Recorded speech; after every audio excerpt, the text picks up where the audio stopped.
The silk of her wedding gown clung like chains as Cordelia Fairfax lifted her trembling hand during the ceremony, her voice cutting through the chapel's oppressive silence like a blade. "I cannot marry this man." The words shattered 20 years of careful breeding and 3 months of wedding preparations. Lord Ashworth's mask of civility cracked, revealing the monster beneath as his fingers bruised her wrist. But Cordelia had seen too much, learned too much about his first wife's mysterious death, to walk willingly into his trap.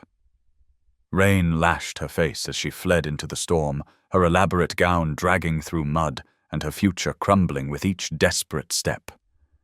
Then strong hands caught her falling form, and she looked up through the downpour into the dark, knowing eyes of Alexander Blackwood, Duke of Ravenshollow. "Miss Fairfax," he said quietly, his voice a lifeline in the chaos, "my carriage awaits. Now please take a moment and subscribe to our channel and comment where you are watching from and what time is it. It is always fascinating to see where these stories get all around the world. Thank you." The morning light filtered through the tall windows of Fairfax Manor, casting long shadows across the faded grandeur of what had once been Hampshire's most elegant estate. In the largest bedchamber on the second floor, Miss Cordelia Fairfax stood motionless before her mirror, a vision of bridal perfection that belied the terror coursing through her veins. The wedding gown that enveloped her slender frame was a masterpiece of ivory silk and Belgian lace, its intricate beadwork catching the sunlight like dewdrops on spider's silk. Each pearl had been hand-sewn, each fold of fabric carefully arranged to create the illusion of innocence and purity that society demanded of its brides. Yet as Cordelia stared at her reflection, all she could see was a lamb dressed for slaughter, her hollow eyes betraying the fear that no amount of powder and paint could conceal. Her dark hair had been arranged in an elaborate coiffure, threaded with orange blossoms that should have symbolized hope, but instead felt like funeral flowers. The stays of her corset were laced so tightly she could barely breathe, a fitting metaphor for the suffocating future that awaited her in 3 days' time when she would become Lady Ashworth, wife to a man whose very name made her blood run cold. The gown itself was worth more than her father's estate had earned in the past 2 years. A gift from her intended husband that served as both blessing and curse, for it represented not generosity, but possession. A claim staked upon her body before the vows had even been spoken. "Oh, Cordelia, you look absolutely divine," exclaimed her younger sister Genevieve, as she burst into the chamber with all the enthusiasm of a puppy, her golden curls bouncing with each excited step. The contrast between the sisters was striking, for where Cordelia possessed a quiet, thoughtful beauty that revealed itself slowly to those who took the time to look, Genevieve sparkled like sunlight on water, all bright laughter and easy smiles that had never known the weight of true responsibility. At 19, she remained blissfully unaware of the family's dire financial straits, protected by Cordelia's careful shielding and their father's desperate attempts to maintain appearances. "I do believe you shall be the most beautiful bride Hampshire has ever seen," Genevieve continued, clapping her hands together in delight. "Lord Ashworth is so very fortunate to be gaining such a treasure. Oh, do turn around so I might see how the train falls." The poor child had no idea that her sister's marriage was not a romantic triumph, but a business transaction, a bartering of flesh for coin that would save the family from complete ruin while condemning Cordelia to a living hell. Mrs. Temperance Mills, their former governess who had remained with the family despite their reduced circumstances, stood silently near the window, her sharp eyes missing nothing as she observed Cordelia's pallor and the way her hands trembled despite her efforts at composure. The older woman had served the Fairfax family for 15 years, first as teacher to the girls, and now as companion and confidant, and she possessed the rare gift of seeing beyond surface appearances to the truth that lay beneath. Mrs. Mills approached with the measured steps of one who had learned to navigate the treacherous waters of a household in decline, her practical grey dress and neat cap reflecting her position as neither family nor servant, but something in between. "My dear," she said softly, her voice carrying the gentle authority of one who had guided both sisters through childhood's trials, "perhaps you should rest for a moment. You look rather pale this morning." The concern in her tone was unmistakable, though she was too well trained to speak openly of her fears in front of Genevieve, who remained mercifully oblivious to the undercurrents of tension that filled the room like smoke. Cordelia met Mrs. Mills' gaze in the mirror, seeing her own worry reflected in those kind grey eyes that had witnessed too much to be easily deceived. "I am quite well," she replied, though her voice lacked conviction even to her own ears. Merely excited about the upcoming celebration, as any bride should be. The lie tasted bitter on her tongue, but she had become adept at swallowing such falsehoods in recent weeks, each one a small death that brought her closer to the larger destruction that awaited. Genevieve, bless her innocent heart, accepted this explanation without question, launching into an animated description of the wedding breakfast menu and the elaborate decorations that Lord Ashworth had commissioned for his private chapel. Each detail another bar in the cage that was closing around Cordelia with inexorable finality. The sound of heavy footsteps in the corridor announced her father's arrival before he appeared in the doorway, his once handsome face bearing the marks of too many sleepless nights and too much brandy consumed in desperate attempts to forget his failures.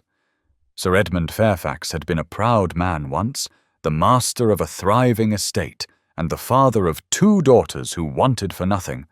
but years of poor investments and gambling debts had reduced him to a shadow of his former self, dependent upon the charity of his creditors and the promise of his eldest daughter's advantageous marriage to save them all from complete disgrace. "Girls," he announced, his voice carrying forced cheer that fooled no one except perhaps Genevieve, "I bring excellent news from Lord Ashworth. The wedding ceremony has been moved from St. Mary's to his lordship's private chapel at Ashworth Hall, a most generous gesture that will ensure a more intimate and elegant affair." The words struck Cordelia like physical blows, each syllable confirming her worst fears about her intended husband's true intentions. A private chapel meant no curious villagers, no witnesses beyond those carefully chosen by Lord Ashworth himself, no possibility of intervention should something go terribly wrong during the ceremony or the wedding night that would follow. She had heard the whispered stories about his first wife, poor Lady Margaret, who had died so mysteriously young, her body found at the bottom of the stairs in Ashworth Hall's east wing with injuries that could have been explained by a fall, but which some claimed bore the marks of more deliberate violence. "How wonderful!" Genevieve exclaimed, clapping her hands together in delight, while remaining blissfully unaware of the true implications of this change in venue. "A private ceremony will be so much more romantic, will it not, Cordelia?" Her sister's innocent enthusiasm felt like salt in an open wound, for how could she explain that romance had nothing to do with this arrangement, that Lord Ashworth's interest in privacy stemmed not from devotion, but from a desire to conduct his business away from prying eyes and wagging tongues. Indeed, Cordelia managed to whisper, her voice barely audible above the thundering of her own heart. "Most thoughtful of his lordship." She caught Mrs. Mills' sharp intake of breath and saw the flash of alarm that crossed the older woman's features before training reasserted itself, and her expression returned to careful neutrality. But the damage was done, for Mrs. Mills understood as well as Cordelia what this development truly meant. Sir Edmund, either oblivious to his daughter's distress or choosing to ignore it in favor of maintaining the fiction that this marriage was anything other than a financial transaction, continued with forced enthusiasm about the arrangements Lord Ashworth had made, the elaborate feast that would follow the ceremony, and the generous settlement that would restore the Fairfax family's fortune and reputation. Each word fell like another stone into the well of Cordelia's despair. Yet she maintained her composure with the skill of one who had learned early that survival often depended upon hiding one's true feelings behind a mask of compliance and grace. The wedding gown that had seemed so beautiful when first delivered now felt like a burial shroud, its weight pressing down upon her shoulders like the expectations of a society that valued her beauty and breeding above her happiness or her very life.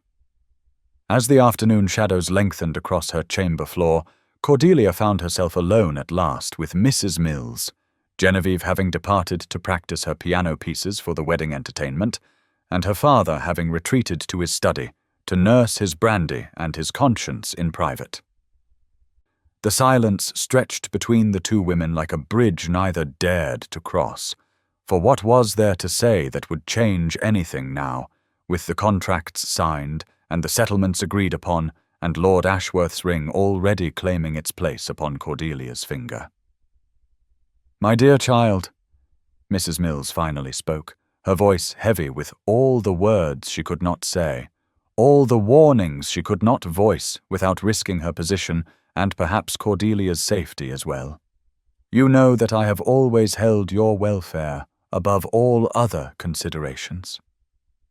The older woman's hands twisted in her skirts as she struggled with the boundaries of her position, torn between her duty to remain silent and her growing certainty that her beloved charge was walking toward destruction. Cordelia turned from the mirror where she had been standing like a statue, her reflection showing a young woman aged beyond her years by the weight of knowledge too terrible to bear alone. "I know, Mrs. Mills,"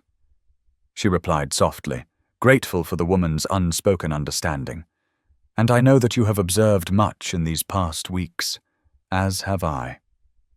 The two women's eyes met in perfect comprehension, for they had both seen the bruises on the kitchen maid's wrists after Lord Ashworth's last visit. Both heard the whispered stories about his treatment of servants who displeased him. Both noted the way he looked at Cordelia, not with love or even desire, but with the calculating gaze of a man appraising his newest acquisition.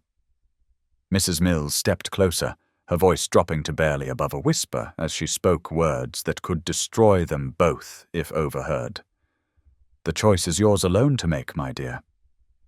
But know that whatever you decide, I shall stand by you as I have always done, regardless of the consequences to myself or my position here." The offer was both generous and terrifying, for it placed the full weight of decision upon Cordelia's shoulders, while offering the precious gift of understanding and support that she had thought lost forever. That night, as rain began to fall against the windows of Fairfax Manor like tears from a morning sky, Cordelia sat in her nightgown reading and rereading the entries in her late mother's journal that she had discovered hidden behind a loose board in the escritoire. The elegant handwriting spoke of concerns about the Ashworth family, of whispered warnings from other ladies about Lord Phineas's character, of fears for any woman unlucky enough to fall into his power. Her mother had written these words 15 years ago, when Lord Ashworth was merely a young man with a reputation for cruelty toward animals and servants, before his marriage to Lady Margaret had given him access to a helpless wife upon whom to practice his darker inclinations. "If only I had found these pages sooner," Cordelia thought, as tears fell upon the faded ink. But perhaps it would have made no difference, for her father's debts were real and his desperation genuine, and in their world, a daughter's happiness was always secondary to a family's survival. Yet as she sat there in the candlelight, surrounded by the evidence of Lord Ashworth's true nature, Cordelia felt something stirring within her that had been dormant for too long. A spark of rebellion that refused to be extinguished by duty or fear or the crushing weight of expectation. She thought of Lady Margaret, young and beautiful and trusting, who had walked willingly into Ashworth Hall and never walked out again. And she knew with crystalline clarity that she could not, would not, allow herself to become another victim of a man whose wealth and position protected him from consequences while his wives paid the ultimate price for his monstrous appetites. The decision crystallized in her mind like ice forming on a winter pond, clear and unbreakable and cold as death itself. She would not marry Lord Phineas Ashworth, regardless of the cost to her family's reputation or her own future, for some fates were worse than social ruin, and some prices too high to pay even for love of those who depended upon her sacrifice. The dawn of her wedding day arrived with the sound of rain lashing against the windows of Fairfax Manor, each drop striking the glass like tiny fists demanding entry to witness the tragedy about to unfold within. Cordelia woke not from peaceful slumber, but from the restless half-sleep of the condemned, her body rigid with tension, and her mind already calculating the hours, minutes, and seconds that remained before she would be expected to walk down the aisle toward her destruction. The grey light filtering through the storm clouds cast everything in shades of mourning, as if the very heavens wept for what was to come, and she found herself wondering if this was how Lady Margaret had felt on her own wedding morning 15 years ago, whether she too had awakened to the sound of rain and the knowledge that she was about to surrender her life to a monster disguised as a gentleman. The household had been stirring since before dawn, servants scurrying through the corridors with armfuls of flowers and wedding finery, their excited chatter, a cruel counterpoint to the dread that filled Cordelia's heart like poison. She could hear Mrs. Henderson, the cook, directing the preparation of the wedding breakfast with military precision, her voice carrying from the kitchens as she orchestrated what should have been a celebration, but felt instead like a funeral feast. From the adjoining chamber came the sound of Genevieve's laughter, bright and musical and utterly oblivious to the horror that was about to unfold, and Cordelia felt her heart break a little more with each note of her sister's innocent joy. Rising from her bed like a spectre, Cordelia moved to the window and pressed her palm against the cold glass, watching the rain streak down in rivulets that reminded her of tears. How fitting that the weather should match her mood, she thought bitterly. For if she had possessed the power to command the elements, she would have summoned a tempest fierce enough to wash away Ashworth Hall and its master with it, to make the very earth swallow up this wedding and everyone who would benefit from her misery.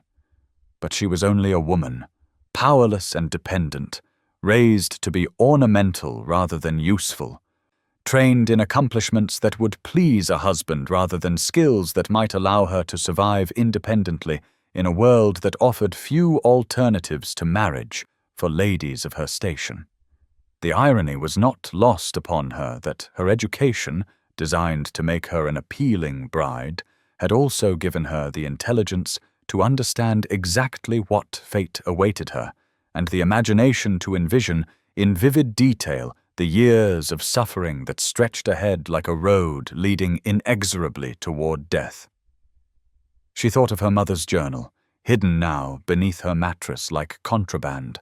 its pages filled with warnings that had come 15 years too late to save Lady Margaret, but might yet serve to illuminate the truth for anyone brave enough to look upon it. The storm outside seemed to intensify as if responding to her thoughts. The wind howling around the manor's ancient stones with a voice that sounded almost human in its anguish, and Cordelia found herself wondering if this was Lady Margaret's spirit trying to warn her, trying to prevent another young woman from walking willingly into the trap that had claimed her own life. The sound of footsteps in the corridor announced the arrival of the wedding party's support staff, and within moments her chamber was invaded by a small army of maids and seamstresses, their arms laden with the components of her bridal ensemble. The wedding gown hung on its stand like an empty shell, waiting to be filled with her reluctant flesh, its ivory silk gleaming despite the grey morning light. as if it possessed some inner radiance that mocked the darkness of the occasion. Mrs. Patterson, the head seamstress borrowed from Lady Worthington for this special day, bustled about with professional efficiency, her hands gentle but impersonal as she began the process of transforming Cordelia from a woman into a bride, each layer of silk and lace another step in the ritual that would culminate in her legal bondage to Lord Ashworth. The corset came first, its whalebone stays designed to create the fashionable silhouette that men found so appealing, its tight lacings a preview of the constraints that marriage would place upon her freedom, her breath, her very existence. As the maid pulled the stays tighter, Cordelia found herself thinking that this was what it must feel like to be buried alive, to feel the walls of the tomb closing in while consciousness remained to witness every moment of the entombment. The chemise followed. Then the stockings and garters, each item of clothing chosen not for her comfort, but for its symbolic value, its contribution to the image of purity and innocence that society demanded of its brides, regardless of the corruption that might await them at the altar. Genevieve burst into the chamber like a ray of sunshine piercing storm clouds, her arms full of orange blossoms and her face glowing with excitement that seemed to illuminate the entire room despite the gloomy weather outside. "Oh, Cordelia," she exclaimed as she arranged the flowers with artistic flair. "You cannot imagine how beautiful everything looks downstairs. The drawing room has been transformed into a perfect bower, and cook has outdone herself with the wedding breakfast. Lord Ashworth sent the most exquisite champagne, and Papa is beside himself with joy at the thought of toasting your happiness." Her words fell upon Cordelia's ears like stones thrown into a deep well, each cheerful observation sinking into the darkness of her despair without creating even the smallest ripple of response. How could she tell this beloved sister that there would be no happiness to toast, that the man they were celebrating was a monster who viewed marriage as a license for cruelty, that the beautiful flowers Genevieve arranged so lovingly would soon become funeral wreaths, marking the death of everything Cordelia had ever hoped to be? The poor child continued her chatter as she helped the maids arrange Cordelia's hair, weaving the orange blossoms through the dark tresses with fingers that trembled slightly with excitement, utterly unconscious of the fact that she was helping to prepare her sister for sacrifice. Mrs. Mills appeared in the doorway like a guardian angel, her sharp eyes taking in the scene with the penetrating gaze of one who missed nothing and understood too much. Her presence brought a measure of comfort to Cordelia, for here at least was someone who might comprehend the true nature of what was taking place, someone whose concern was genuine rather than performative. "My dear child," Mrs. Mills said softly as she approached the dressing table where Cordelia sat like a porcelain doll being prepared for display. "Perhaps you might benefit from a moment of quiet reflection before the ceremony." The suggestion was delivered with the careful neutrality of one who walked always on dangerous ground, who knew that too much insight or too obvious concern might be interpreted as interference by those who held the power to dismiss her without reference or pension. Cordelia met her gaze in the looking-glass, seeing her own fear reflected in those kind grey eyes that had watched over her since childhood, and felt a surge of gratitude for this woman who had sacrificed her own opportunities for independence to remain with a family in decline, who had chosen loyalty over security and love over comfort. Mrs. Mill's presence was a reminder that there were still people in the world who valued honor above convenience, who understood that some bonds transcended mere duty or financial obligation, and for a moment Cordelia felt less alone with her terrible knowledge. "That sounds perfectly sensible," she managed to reply, her voice steady despite the chaos in her heart. "Perhaps a few minutes to compose myself before the guests arrive." Genevieve looked up from her flower arranging with the expression of mild concern, her innocent face reflecting worry that her sister might be suffering from the natural nervousness of any bride, rather than the existential terror of one who knew herself to be walking toward destruction. Mrs. Mills dismissed the other servants with quiet authority, sending them about their duties with instructions to ensure that everything was perfect for the ceremony, and soon the chamber contained only the 3 women who had shared so many years together within these walls. The silence that fell was heavy with unspoken understanding, for while Genevieve remained blissfully unaware of the true situation, Mrs. Mills had seen enough in recent weeks to draw her own conclusions about Lord Ashworth's character and her dear Cordelia's state of mind. "Cordelia," she said carefully, choosing each word with the precision of one who understood that lives might hang in the balance of what was said or left unsaid. "I want you to know that whatever choices you might feel compelled to make, whatever decisions might seem necessary for the welfare of those you love, you have my complete support and understanding." The words were carefully coded, designed to offer comfort without providing grounds for accusation, should they be overheard or reported, but their meaning was crystal clear to Cordelia, who felt tears spring to her eyes at this evidence of unwavering loyalty from the woman who had been more mother to her than governess. Genevieve looked between them with growing puzzlement, sensing undercurrents she could not comprehend but had not yet learned to fear, her natural optimism protecting her from the darker truths that shadowed her sister's existence. The morning progressed with relentless efficiency, each task completed bringing Cordelia closer to the moment when she would be expected to take Lord Ashworth's arm and speak the vows that would bind her to him until death freed her from the bondage. The wedding dress slipped over her head like a shroud, its weight settling upon her shoulders with the finality of a prison gate closing, and she watched in the mirror as her reflection transformed from that of Cordelia Fairfax, free woman, into that of a bride prepared for sacrifice. The jewelry came next. Lord Ashworth's gifts arranged upon her throat and wrists like golden chains, their weight a constant reminder of the price he expected to extract in return for his generosity. The emerald necklace felt particularly heavy against her skin, its stones cold as winter ice and somehow watching, as if they carried within them the accumulated suffering of all the women who had worn them before her. She thought of Lady Margaret adorning herself with these same jewels on her own wedding morning, perhaps feeling this same sense of impending doom, perhaps entertaining the same wild thoughts of flight that now consumed Cordelia's every waking moment. The tiara settled upon her head like a crown of thorns, its diamonds catching what little light penetrated the storm clouds and throwing it back in fractured rainbows that seemed to mock the darkness of the occasion. Mrs. Mills busied herself with small adjustments to the gown's train, her movements precise but her hands trembling slightly as she smoothed the silk and arranged the lace, and Cordelia knew that the older woman was struggling with her own demons,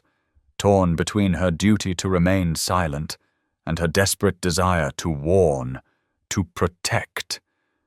to somehow prevent the tragedy that seemed as inevitable as the rising of the sun. The sound of carriages arriving in the courtyard below announced the arrival of the wedding guests, their voices carrying through the rain as they hurried toward the shelter of the manor's entrance hall. And Cordelia felt her heart begin to race as the reality of what was about to happen struck her with renewed force. Soon these people, friends and neighbors and distant relatives, would witness her destruction, would raise their glasses in toast to a union that would bring her nothing but suffering, would smile and congratulate her father on his successful negotiation of her future, while she stood beside her new husband like a prize cow sold at market. The thought filled her with such rage that for a moment she feared she might tear the wedding dress from her body and flee naked into the storm rather than submit to this charade. But training and breeding reasserted themselves, and she remained seated before her mirror like a statue carved from ice, beautiful and cold and utterly lifeless. The time had come to make her final choice, to decide once and for all whether she would walk meekly to her destruction or find the courage to defy everything she had been taught about duty and obedience and a woman's proper place in the world. The sound of her father's footsteps in the corridor announced that her moment of decision had arrived, and Cordelia felt something shift within her soul, some fundamental change that would alter the course of her life forever. She thought of Lady Margaret's journal, of the warnings unheeded, and the tragedy that had followed, and knew that she could not, would not, allow history to repeat itself through her own destruction. The die was cast, the decision made, and as Sir Edmund's knock sounded upon her chamber door, Cordelia Fairfax prepared to choose her own fate rather than submit to the one that had been chosen for her by men who valued her fortune above her life and her compliance above her happiness. Miles away from Fairfax Manor, in the elegant study of Ravenshollow Abbey, Alexander Blackwood, Duke of Ravenshollow, sat before his mahogany desk reading a report that confirmed his worst fears about the man who was scheduled to marry Miss Cordelia Fairfax in mere hours. The document before him, compiled by his most trusted agent and delivered despite the storm that raged across Hampshire, contained information that made his blood run cold and his hands clench into fists that could have shattered crystal.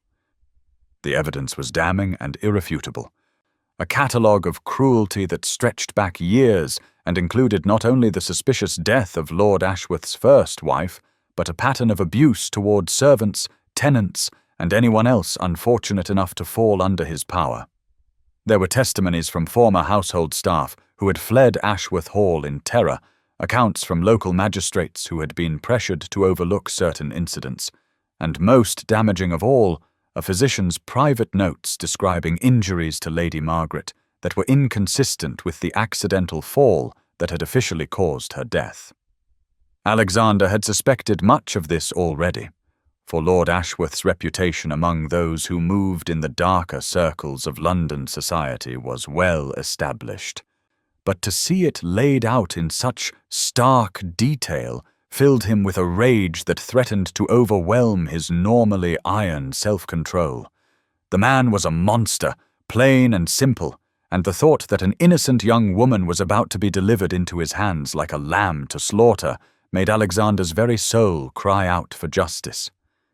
He had been haunted by thoughts of Miss Cordelia Fairfax for weeks now, ever since their brief encounter at the village fair, where he had observed her quiet grace and intelligent eyes, the way she had positioned herself between her younger sister and a group of rowdy young bucks who had been making inappropriate advances. There had been something in her manner that had spoken to him on a level deeper than mere attraction, a recognition of a kindred spirit trapped by circumstances beyond her control. And he had found himself making discreet inquiries about her situation that had led inevitably to this moment of terrible knowledge. The investigation had begun as idle curiosity about an interesting young woman, but had quickly transformed into something far more urgent as the true nature of her impending marriage became clear. Alexander knew what it meant to fail someone who depended upon your protection, for the guilt of his sister Charlotte's death still weighed upon his conscience like lead, a constant reminder of what happened when duty and convention were allowed to override human decency. Charlotte had been barely 18 when he had arranged her marriage to the Earl of Westbrook, a man of impeccable reputation and substantial fortune who had seemed the perfect choice for a duke's sister, and she had died within 2 years of the wedding under circumstances that had never been fully explained. The official cause had been influenza, but Alexander had always suspected that his sister's fragile constitution had been weakened by something more insidious than disease, some poison of the spirit that had consumed her from within until she had simply given up the fight to live. The storm outside seemed to intensify as Alexander contemplated his options, the wind howling around the ancient stones of his ancestral home with a voice that sounded almost human in its anguish, and he found himself thinking that perhaps the very elements were protesting the injustice that was about to unfold at Ashworth Hall. He could not legally intervene, for he had no standing in the matter and no authority to prevent a marriage between consenting parties. But neither could he sit idly by while another innocent woman walked willingly into the same trap that had claimed his sister's life. The rational part of his mind argued that Miss Fairfax's fate was not his responsibility, that he barely knew the woman and had no obligation to risk his own reputation or safety for her sake. But the deeper part of his soul, the part that still grieved for Charlotte's lost laughter and gentle spirit, knew that he could not live with himself if he failed to act when action was still possible. His man of business had included in the report a detailed schedule of the wedding day's events, information gathered from servants and tradespeople who had been involved in the preparations, and Alexander studied these details with the strategic mind that had made him one of the most successful landowners in England. The ceremony was to take place at Lord Ashworth's private chapel rather than the village church, a detail that sent ice through Alexander's veins as he contemplated the implications, for it meant that Miss Fairfax would be completely under her future husband's control from the moment she entered his property, with no witnesses beyond those he had chosen and no possibility of intervention from concerned neighbours or clergy. Alexander called for his valet and his carriage to be prepared immediately, his decision crystallizing as he considered the geography of the situation and the timing of the storm that might provide both cover and opportunity for whatever intervention he might attempt. He would position himself near Ashworth Hall under the pretext of seeking shelter from the weather, a reasonable excuse for any nobleman caught travelling in such conditions, and from there he would observe the proceedings and be ready to act should the opportunity arise. It was a desperate plan with little chance of success and significant risk to his own reputation should his true motives be discovered. But Alexander had learned that sometimes desperate measures were the only ones that offered any hope of preventing tragedy. He thought of Miss Fairfax as he had last seen her, standing in the village square with her head held high despite the obvious strain of her circumstances, her dark eyes holding depths of intelligence and compassion that deserved so much better than the fate that awaited her, and he knew that he would rather risk everything than live with the knowledge that he had done nothing to prevent another Charlotte from sacrificing herself upon the altar of duty and social expectation. The rain continued to lash against his study windows as if the very heavens were weeping for what was to come, and Alexander Blackwood, Duke of Ravenshollow, prepared to ride into the storm in a desperate attempt to prevent a tragedy that would haunt him for the rest of his days if he failed to act. The ancient stones of St. Bartholomew's Chapel seemed to press inward as Cordelia stood at the threshold, her hand resting upon her father's trembling arm, while the weight of destiny settled upon her shoulders like a shroud. The private chapel at Ashworth Hall had been transformed for the occasion into something that might have appeared magnificent to those who did not understand its true purpose, its Gothic arches draped with white silk and orange blossoms that filled the air with a cloying sweetness that made her stomach turn. The assembled guests, a carefully curated selection of Lord Ashworth's allies and her father's remaining friends, turned in their seats to watch her entrance, with expressions that ranged from polite interest to barely concealed anticipation, as if they had come not to witness a wedding, but to observe the final act of a tragedy that had been building for months. The storm that raged beyond the stained glass windows cast shifting patterns of colored light across the stone floor, and Cordelia found herself thinking that even the saints depicted in those ancient panes seemed to weep for what was about to unfold within these consecrated walls. Her wedding gown, so beautiful in the gentle light of her chamber, now felt like a costume designed for a role she had never auditioned for but could no longer refuse to play, its train dragging behind her like the weight of all the women who had walked this path before her and paid the ultimate price for their compliance. The organ music that should have filled her heart with joy instead sounded like a funeral dirge, each note echoing off the vaulted ceiling with a solemnity that made her blood run cold as ice in her veins. At the altar stood Lord Phineas Ashworth in his finest attire, his tall frame draped in black velvet and silver brocade that made him appear more undertaker than bridegroom, his pale eyes fixed upon her approaching figure with an intensity that made her skin crawl despite the distance that still separated them. The smile that played about his thin lips held no warmth or affection, but rather the satisfaction of a predator who had successfully cornered his prey after a long and patient hunt, and Cordelia felt her steps falter as she recognized the look of ownership that gleamed in those cold depths. This was not a man preparing to welcome a beloved wife, but a collector admiring his newest acquisition, and she realized with crystal clarity that whatever small hope she might have harbored that marriage might somehow transform him into a decent husband had been nothing more than desperate self-deception.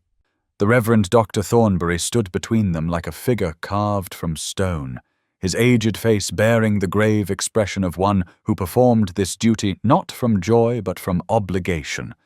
and Cordelia wondered if he too sensed something wrong with this union, or if his solemnity was merely the result of decades spent presiding over ceremonies that bound souls together for better or worse. Sir Edmund's grip upon her arm tightened as they drew nearer to the altar, whether from nervousness or determination she could not tell, but she felt the tremor in his fingers, and knew that whatever else might be said about her father's failures, he was not entirely without conscience regarding what he was asking her to sacrifice for the family's salvation. The congregation settled into expectant silence as Cordelia took her place beside Lord Ashworth, the rustle of silk and whispered conversations fading away until only the sound of rain against stone remained to mark the passage of time. She could feel his presence beside her like a cold draught from an open tomb, could smell the sharp scent of bergamot, and something darker that clung to his clothing like an invisible miasma. And when he reached for her gloved hand, she had to fight every instinct that screamed at her to pull away and run.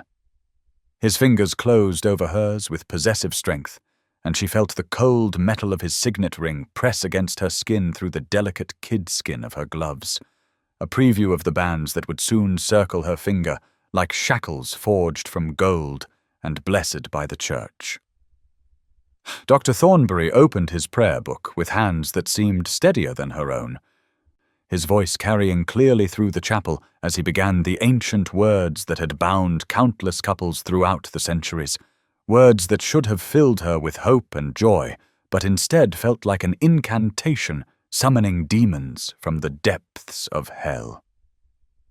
Dearly beloved,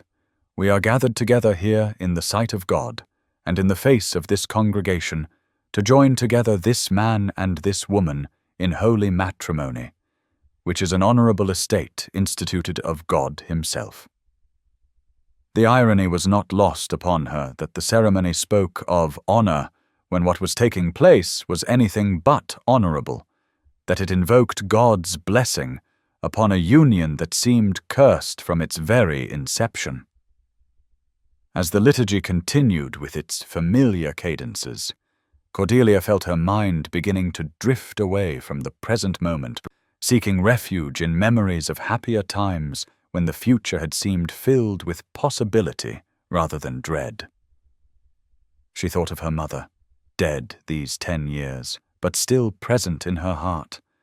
wondering what advice that gentle soul would have given if she had lived to see this day. Would she have counseled obedience and resignation, reminding her daughter that a woman's duty was always to her family's welfare above her own happiness? Or would she have found some way to prevent this travesty from taking place at all? The Reverend's voice continued to wash over her like waves upon a distant shore as he spoke of the purposes of marriage, of mutual society and comfort, and the procreation of children, and Cordelia felt bile rise in her throat at the thought of bearing Lord Ashworth's offspring, of bringing innocent souls into the world, only to watch them learn to fear their own father as she already feared the man whose name she was about to take. The emeralds at her throat felt heavier with each passing moment, their weight pressing down upon her collarbones like a stone reminder of all the women who had worn these jewels before her, and she wondered if Lady Margaret had felt this same sense of impending doom as she stood in this very spot 15 years ago, speaking vows that would ultimately lead to her destruction. The moment she had been dreading arrived with the inevitability of dawn breaking over a battlefield, as Dr. Thornbury's voice rose slightly to deliver the words that would seal her fate if she allowed them to pass unchallenged. Therefore, if any man can show any just cause why they may not lawfully be joined together, let him now speak, or else hereafter forever hold his peace. The silence that followed was so complete that Cordelia could hear her own heartbeat thundering in her ears, could feel the expectant tension of the assembled guests as they waited for this formality to pass so that the ceremony could continue toward its predetermined conclusion. This was her moment, she realized with startling clarity. Her last chance to speak before the vows were exchanged, and her life became forfeit to a man who would view her as property to be used and discarded at his pleasure. She opened her mouth to speak, to cry out against this travesty, to demand that someone acknowledge the truth about the monster who stood beside her, wearing the mask of respectability.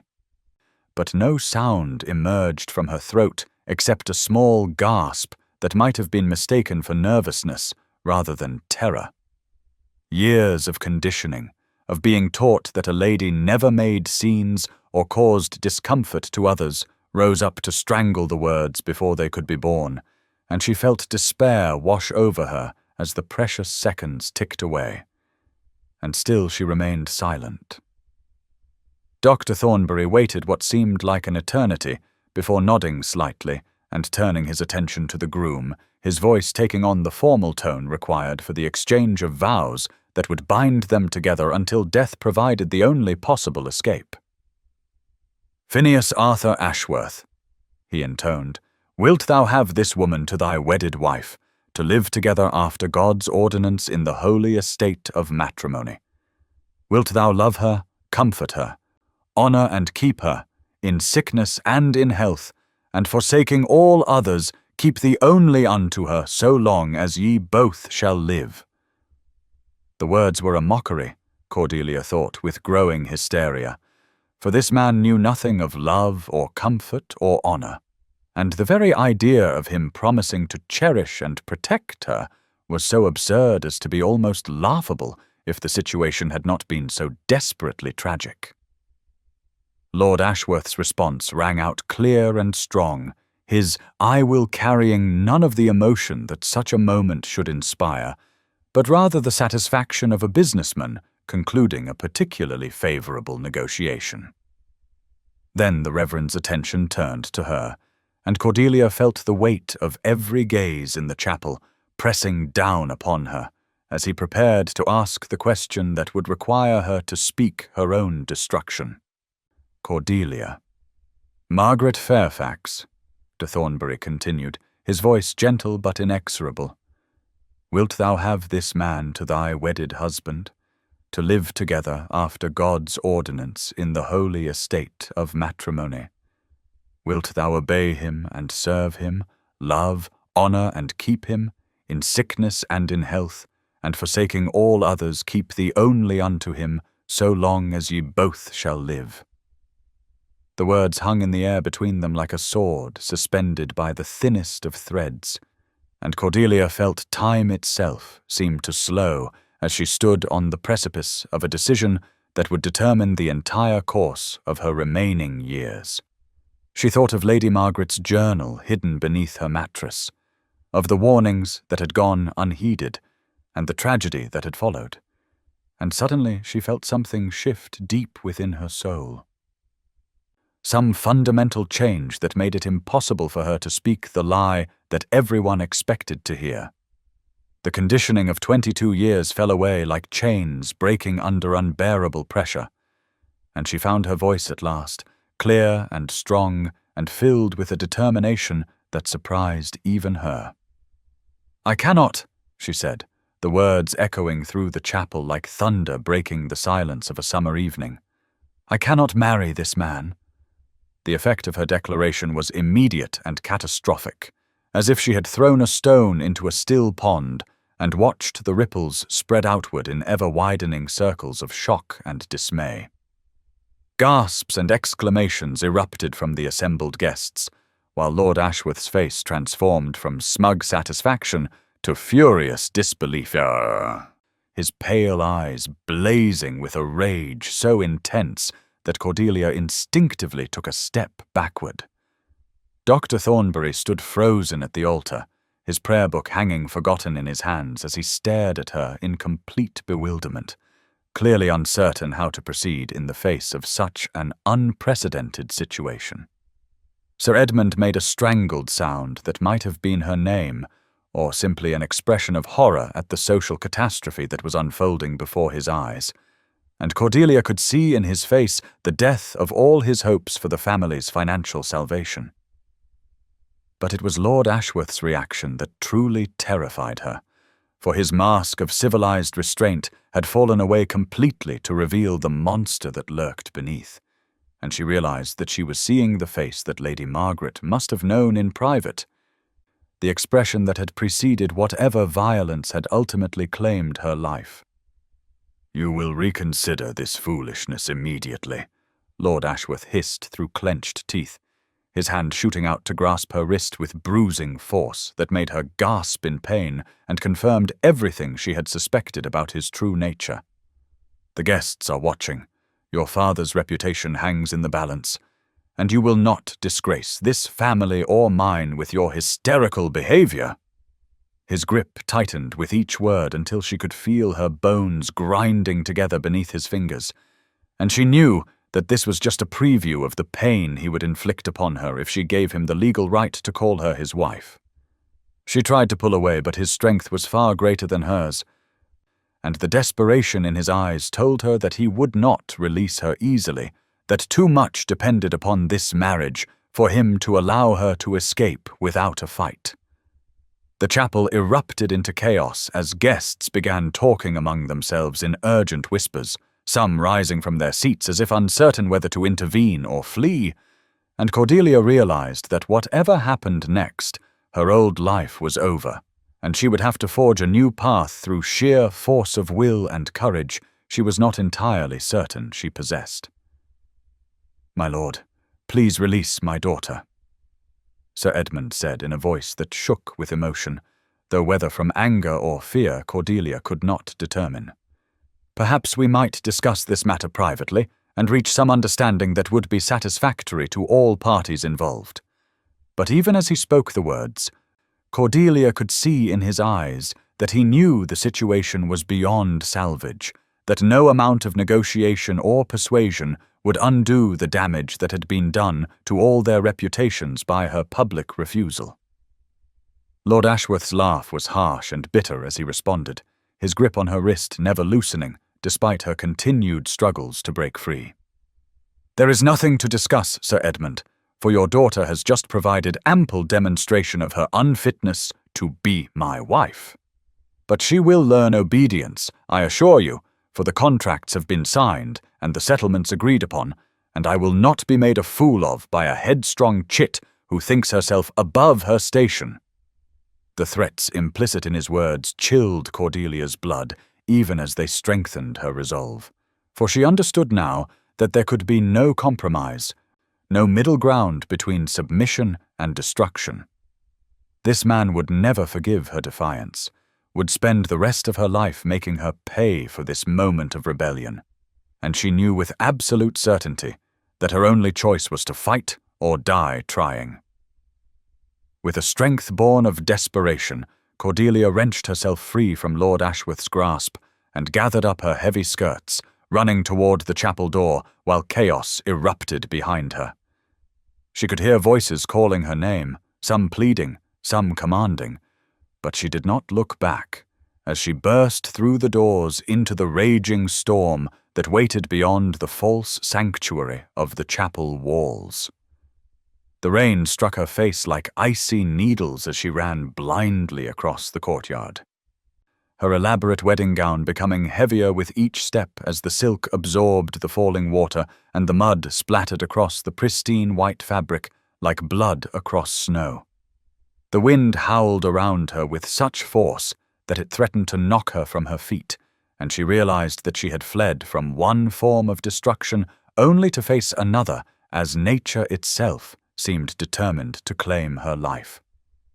Her slippers, designed for dancing rather than running, provided no purchase on the slippery stones of the courtyard, and she felt herself beginning to stumble as exhaustion and terror combined to sap her strength. The weight of the waterlogged dress dragged at her legs like chains,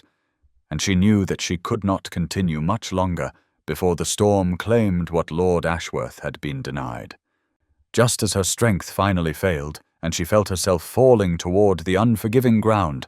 a strong hand caught her arm and steadied her against the storm's fury. She looked up through the rain that streamed down her face like tears to see the dark, concerned eyes of Alexander Blackwood, Duke of Ravenshollow, his own clothing soaked through, but his expression filled with understanding and determination that made her heart leap with sudden hope. "Miss Fairfax," he said quietly, his voice somehow carrying clearly despite the wind that raged around them. "My carriage awaits."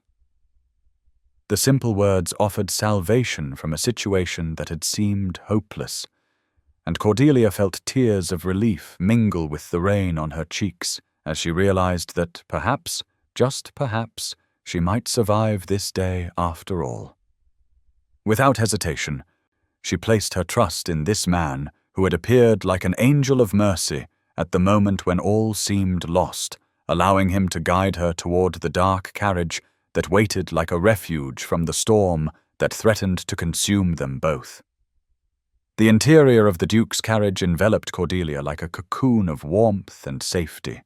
its rich burgundy leather seats and polished wood trim speaking of wealth and refinement that made her acutely aware of her own bedraggled state as rainwater dripped from her sodden wedding gown onto the immaculate upholstery.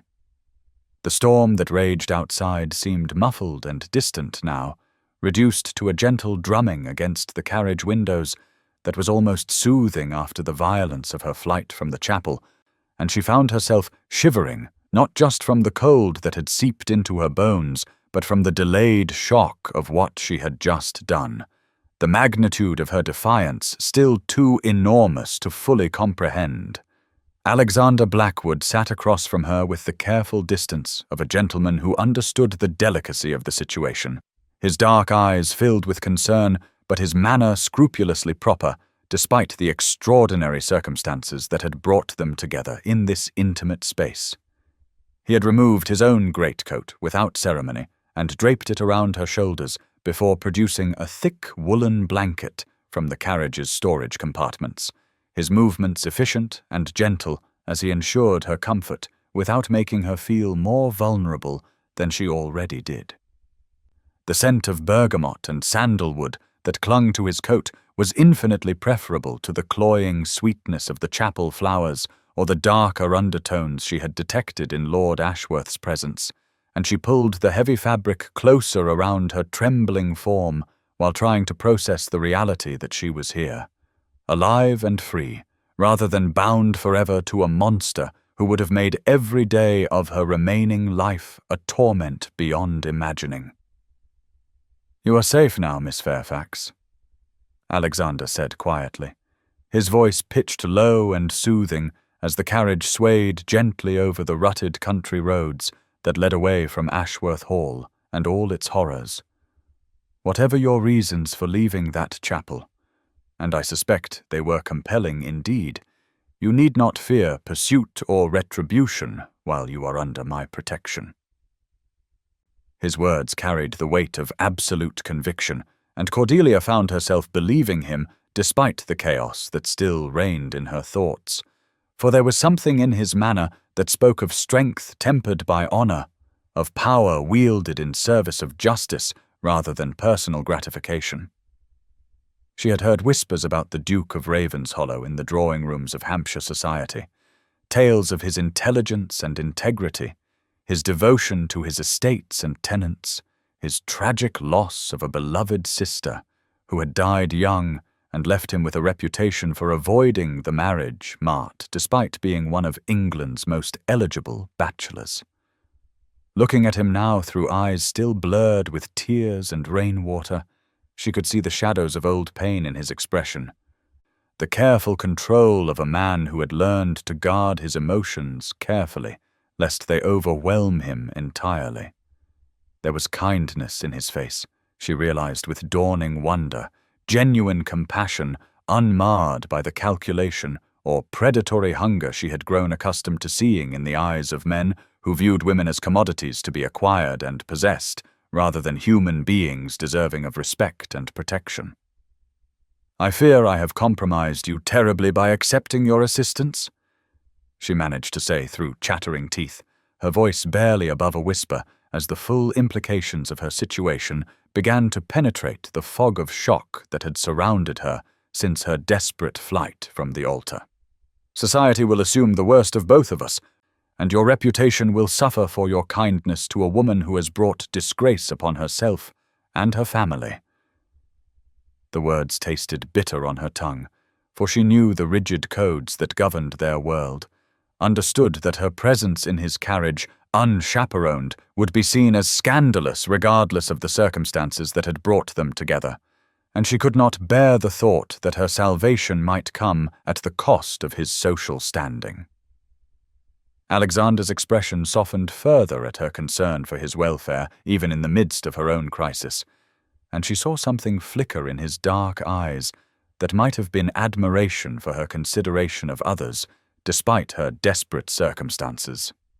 "My dear Miss Fairfax," he replied with gentle firmness, "my reputation has weathered far greater storms than this, and I care infinitely more for your safety and well-being than for the opinions of those who would condemn an act of common decency. Besides," he added with a slight smile that transformed his austere features, "I suspect that once the full truth of Lord Ashworth's character becomes known, as I intend to ensure it does, public opinion will vindicate your decision rather than condemn it." As the carriage continued its journey through the storm-lashed countryside, Cordelia found herself gradually able to speak of the events that had led to her dramatic escape, the words tumbling out in fits and starts as she described her growing horror at discovering Lord Ashworth's true nature through whispered warnings from servants, her mother's journal, and her own careful observations of his behavior toward those who could not defend themselves. Alexander listened without interruption, his face growing darker with each revelation about the man who had so nearly succeeded in claiming Cordelia as his victim, and she could see the controlled fury building behind his carefully maintained composure as she spoke of Lady Margaret's suspicious death, and the pattern of cruelty that suggested her own fate would have been equally tragic. When she finished her account, silence fell between them except for the steady rhythm of hoofbeats and wheels against stone, and Cordelia found herself studying Alexander's profile as he gazed out at the rain-soaked landscape with an expression of such profound sadness that her heart ached in sympathy for whatever memories her story had awakened. "Your courage in refusing to proceed with that marriage may well have saved your life," he said finally, his voice roughened by emotion that he struggled to keep in check. "I have some experience with the devastating consequences of failing to prevent such unions, and I cannot tell you how grateful I am that you found the strength to choose your own path rather than submit to a fate that would have destroyed you." There was something in his tone that suggested personal experience with such tragedy, and Cordelia felt a surge of curiosity about the shadows that haunted this enigmatic man who had appeared at her darkest moment like an answer to prayers she had not even known she was offering. "May I ask," she ventured carefully, "what experience you speak of, Your Grace? For surely a man of your position and influence has never been powerless to prevent such injustices from occurring." Alexander's hands tightened slightly on the leather strap he had been holding, and for a moment she thought he would not answer. But then he turned to meet her gaze, with eyes that held depths of pain she recognized all too well. "My younger sister Charlotte was married at 18 to a man I chose for her, a man whose reputation was spotless, and whose character I believed to be above reproach," he said quietly. "She died less than 2 years later, officially of influenza, but I have always suspected that her spirit was broken long before her body succumbed to disease. I failed her utterly by prioritizing social advantage over her happiness, and I have carried that guilt every day since her death." The raw honesty of his confession touched something deep within Cordelia's heart, for she understood now why he had been positioned to intervene in her own crisis, why his concern for her welfare went beyond mere chivalry to something more personal and profound. The landscape outside the carriage windows began to change as they traveled deeper into the duchy's lands, the wild moorland giving way to carefully tended parkland, where ancient oaks stood sentinel over rolling green meadows that even the storm could not diminish in their beauty. In the distance, Cordelia could see the towers and chimneys of what could only be Ravenshollow Abbey rising from a gentle hillside like something from a fairy tale, its Gothic architecture speaking of centuries of history and tradition that somehow managed to be welcoming rather than intimidating. The Abbey's windows glowed warmly against the grey afternoon, promising shelter and safety after the terrors of the morning, and Cordelia felt her heart lift slightly at the sight of this refuge that would provide her with time to think and plan her next steps without the immediate pressure of pursuit or social censure. As they drew nearer to the great house, she could see servants moving about their duties despite the weather, their purposeful activity suggesting a household run with efficiency and care rather than the harsh discipline she had observed at Ashworth Hall, and she began to allow herself to hope that perhaps her impulsive decision to trust this man had been justified by circumstances rather than mere desperation. The carriage swept through massive iron gates adorned with the Ravenshollow coat of arms and up a gravelled drive lined with lime trees whose branches formed a natural cathedral overhead, their leaves rustling with a sound like whispered blessings even in the storm's fury. Cordelia found herself pressing her face to the window like a child as they approached the Abbey's main entrance, marveling at the way the ancient building seemed to embrace rather than intimidate, its honey-colored stone walls softened by climbing roses and ivy that spoke of a place where beauty was cultivated alongside strength. The carriage drew to a halt before a massive oak door studded with iron, and within moments it opened to reveal a formidable woman in housekeeper's black, whose sharp eyes took in the situation with the swift assessment of one accustomed to managing crises with calm efficiency. "This would be Mrs. Catherine Whitmore," Alexander explained, as a footman hurried forward with an umbrella to shield them from the continuing rain. "My housekeeper and the true ruler of Ravenshollow Abbey. If anyone can restore you to rights after your ordeal, it is she." The warmth in his voice as he spoke of his staff told Cordelia much about his character as a master, for she had learned that the way a man treated his servants was often the truest measure of his nature, and the obvious affection and respect between the Duke and his household gave her hope that her instincts about his trustworthiness had been correct. Whitmore stepped forward with the dignity of a queen receiving guests at court, her manner managing to convey both sympathy for Cordelia's bedraggled state and complete confidence in her ability to remedy the situation without making her feel like an object of pity or charity. "Your Grace," she said to Alexander with a respectful curtsy. "Welcome home. And miss," she continued, turning to Cordelia with eyes that were kind despite their sharpness, "you look as though you could benefit from a warm bath, dry clothes, and a proper meal. If you will come with me, I shall see to your comfort immediately while His Grace attends to whatever business this weather may have brought to our door." Her tone brooked no argument while remaining perfectly courteous, and Cordelia found herself grateful for the woman's matter-of-fact approach to what could have been an embarrassing situation. For Mrs. Whitmore treated her neither as a fallen woman nor as a romantic heroine, but simply as a guest in need of care and assistance. As they crossed the threshold into Ravenshollow Abbey's great hall, Cordelia felt the weight of the morning's events begin to settle upon her shoulders like a physical burden.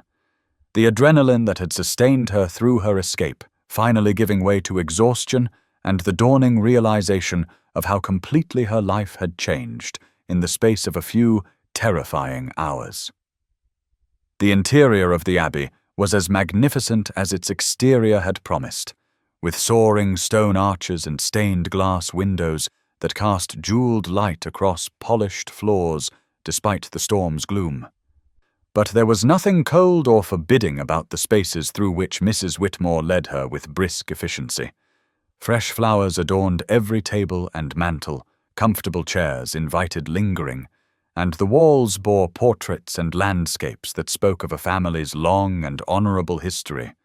rather than mere ostentation or pride. This was a home, Cordelia realized with something approaching wonder, a place where people lived and loved and found joy in simple pleasures rather than a monument to power and wealth designed to intimidate visitors into submission.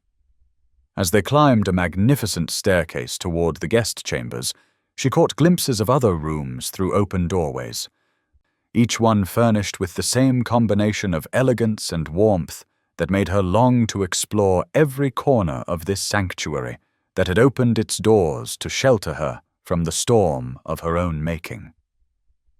Mrs. Whitmore kept up a gentle stream of conversation as they walked, her voice soothing and practical as she outlined the immediate plans for Cordelia's comfort. But underneath the housekeeper's professional competence, she sensed genuine kindness and concern that brought tears to her eyes after the coldness she had endured at Ashworth Hall. The bedchamber to which Mrs. Whitmore led her was a vision of comfort and tranquility, its windows overlooking gardens that would be spectacular when not obscured by driving rain, and Cordelia felt some of the tension in her shoulders begin to ease as she was enveloped by an atmosphere of genuine hospitality. A fire crackled merrily in the hearth, casting dancing shadows across walls hung with watercolor landscapes, and the four-poster bed looked so inviting that she had to resist the urge to collapse upon it immediately, despite her sodden clothing. "Now then, my dear,"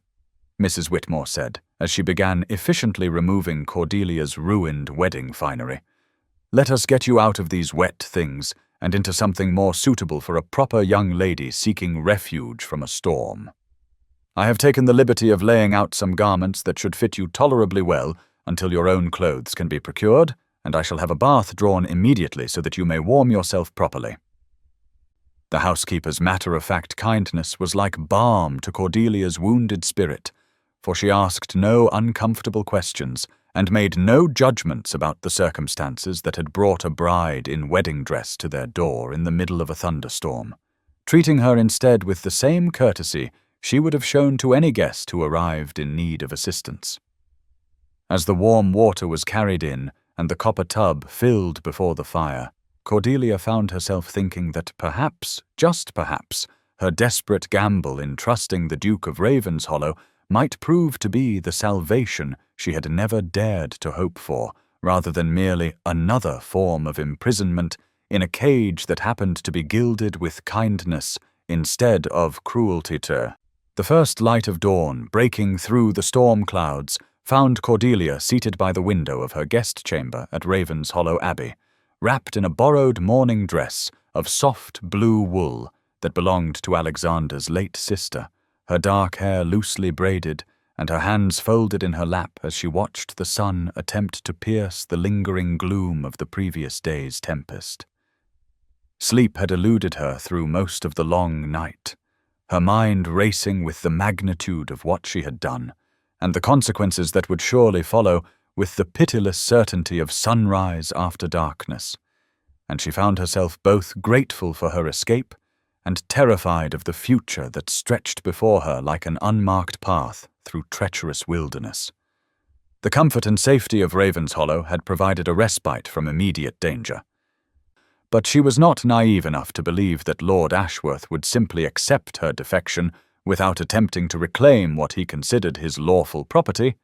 and she knew that the morning would bring visitors and demands and legal complications that would test both her resolve and Alexander's commitment to protecting her from the storm she had unleashed. The sound of horses' hooves on gravel drew her attention to the drive below, where she could see a familiar black carriage bearing the Ashworth coat of arms approaching the Abbey's entrance with the ominous inevitability of a funeral procession. And her heart began to race as she realized that her former betrothed had come to collect his errant bride with all the authority that law and society could provide to support his claim. From the window she could observe Lord Ashworth's descent from his carriage, his tall frame rigid with barely controlled fury, and his pale face set in lines of such cold determination that even at this distance she could feel the malevolent force of his personality, like a dark miasma threatening to contaminate the peaceful atmosphere of the Abbey grounds. He was not alone, she noted with growing dread, for his carriage disgorged not only his personal servant, but also a man she recognized as Mr. Josiah Grimsby, a London solicitor with a reputation for ruthless pursuit of his client's interests, regardless of the human cost involved, and the presence of legal counsel suggested that Lord Ashworth intended to use every weapon at his disposal to force her return to his custody. The sight of these men approaching the sanctuary that had sheltered her through the night filled her with a terror so profound that she had to grip the windowsill to prevent herself from collapsing, for she understood that this confrontation would determine whether her desperate flight had been an act of heroic self-preservation or merely a postponement of an inevitable doom that would be all the more terrible for having been briefly delayed. She could hear voices in the entrance hall below, Alexander's calm and measured tones contrasting sharply with Lord Ashworth's clipped demands and Mr. Grimsby's officious pronouncements about legal obligations and contractual commitments, and she realized that her fate was being decided by men in a conversation from which she was excluded despite being its primary subject. Alexander had risen early to meet this challenge with the preparation and dignity befitting his position, and Cordelia had glimpsed him through her chamber door as he made his way to his study, dressed in formal morning attire that emphasized both his ducal authority and his personal strength, his dark hair perfectly arranged, and his expression set in lines of implacable resolve that reminded her powerfully of medieval portraits depicting noble warriors preparing for battle against overwhelming odds. His solicitor, Mr. Benedict Hartwell, had arrived even before Lord Ashworth's party, summoned by urgent message the previous evening to provide legal counsel and protection against whatever machinations their opponents might attempt, and Cordelia had been struck by the efficiency with which Alexander had moved to safeguard her interests, despite having known her for less than 24 hours. The conversation in the study grew more heated as time passed, Lord Ashworth's voice rising in pitch and volume as his demands were met with Alexander's calm refusals and Mr. Hartwell's precise legal objections, and she found herself torn between gratitude for their protection and guilt at the burden her presence had placed upon their shoulders. Through the thin walls she could hear fragments of the discussion that would determine her future, legal terms and financial obligations discussed with the dispassionate precision of men negotiating the sale of livestock rather than the fate of a human being, and she was reminded once again of how little agency women possessed in a world where their lives could be bartered and sold without their consent or participation. The contracts signed between Lord Ashworth and Sir Edmund Fairfax were indeed legally binding. Mr. Grimsby's voice carried clearly through the intervening walls. And the lady in question has no legal right to refuse a marriage to which her father has already consented in writing. Furthermore, his lordship has expended considerable sums in preparation for this union, costs which must be recovered either through the completion of the marriage or through financial compensation that I suspect the Fairfax family is in no position to provide. The cold calculation in the solicitor's words made Cordelia's blood run cold, for they reduced her rebellion to a matter of breach of contract and financial obligation, transforming her desperate flight from mortal danger into a commercial dispute that could be resolved through negotiation and monetary settlement. Alexander's response was swift and decisive, his voice carrying the authority of centuries of noble blood and the power that came with vast wealth and social position. "Mr. Grimsby," he said with icy politeness that somehow managed to convey more menace than shouted threats, "you seem to be laboring under the misapprehension that Miss Fairfax is a commodity to be bought and sold, rather than a free citizen of England with the right to refuse any marriage that does not meet with her approval. No contract signed by her father can compel a woman to wed against her will, and any attempt to force such a union would constitute kidnapping and assault under English law." The legal battle that ensued was conducted with the civilized veneer that gentlemen maintained even when engaged in the most vicious warfare, each point and counterpoint delivered with perfect courtesy, while the underlying conflict remained as savage as any physical combat. Lord Ashworth's true character began to show through the cracks in his composure as Alexander's refusals continued, his voice taking on the harsh edge that Cordelia recognized from her observations of his treatment of servants and dependents, and she realized that the other men in the room were getting their first glimpse of the monster that lurked beneath his polished exterior. The financial ramifications of the broken engagement were indeed severe,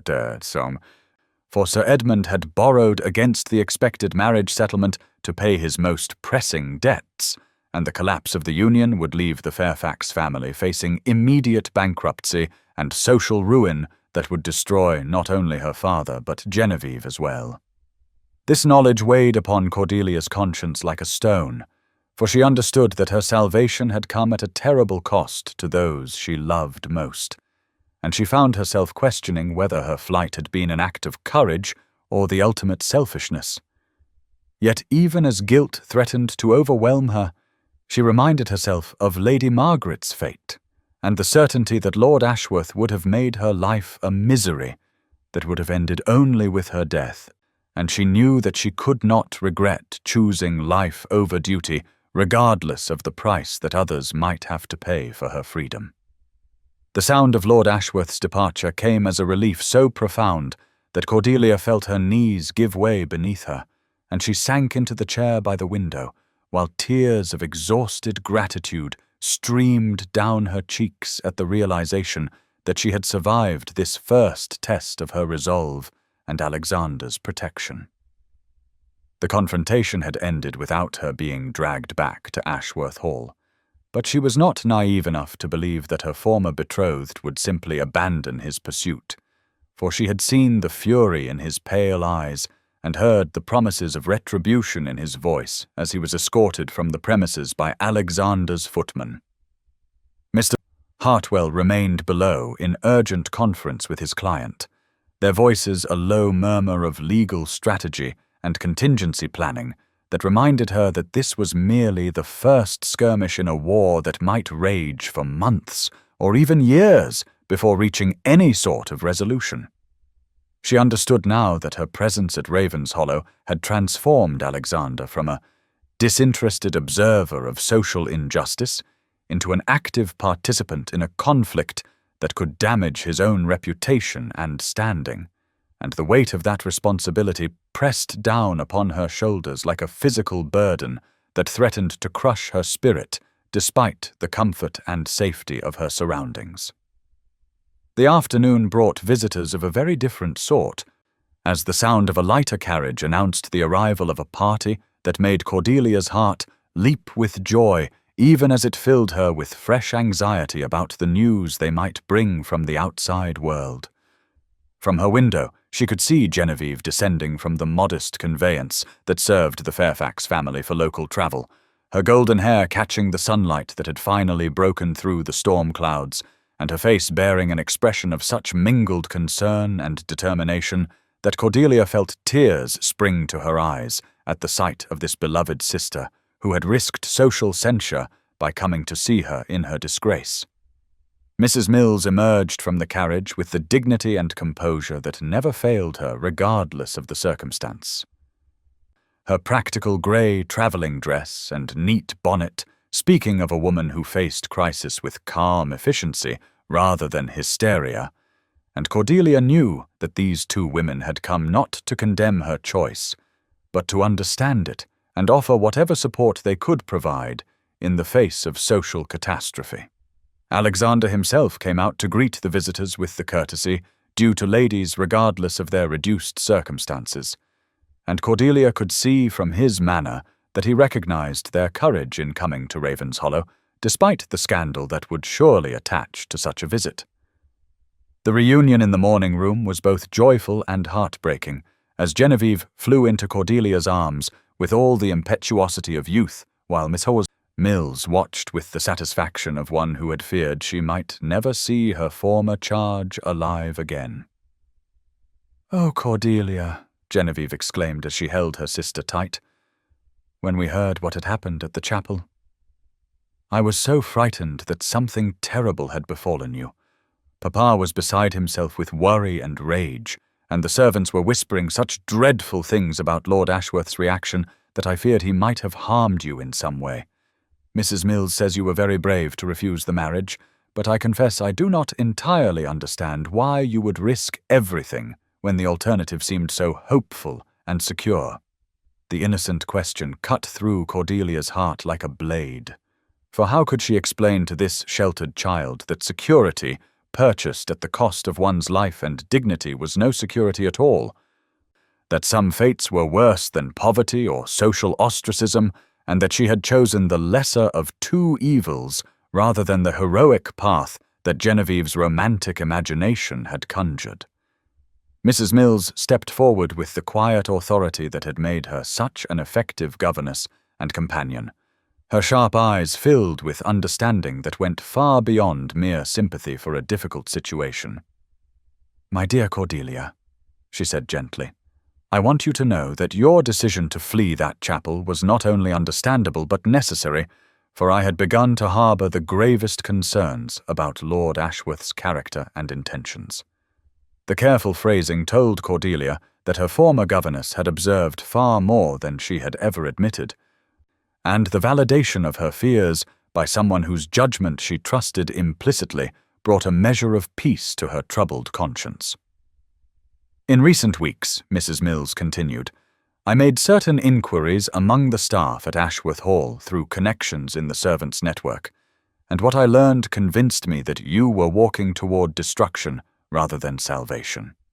The bruises on the kitchen maids, the terrified whispers about his lordship's temper, the suspicious circumstances surrounding poor Lady Margaret's death, all of these things painted a picture of a household ruled by fear rather than proper discipline. I had hoped to find some way to warn you without overstepping the bounds of my position, but you saved yourself through your own courage and intelligence. The news from the outside world was as grim as Cordelia had expected, for society had indeed erupted in scandal and speculation about the runaway bride and the Duke who had aided her escape from a marriage that many still viewed as advantageous, despite the whispers about Lord Ashworth's character. Genevieve's account of their father's reaction was particularly painful, for Sir Edmund's humiliation at the public failure of his arrangements had driven him to blame everyone except himself for the catastrophe, and his rage at Cordelia's defiance was matched only by his terror at the financial ruin that now threatened to engulf the entire family. The cancelled contracts and broken settlements would leave them facing immediate bankruptcy, and the social ostracism that had already begun would make it nearly impossible to arrange alternative marriages for either daughter or to maintain any semblance of their former position in Hampshire society.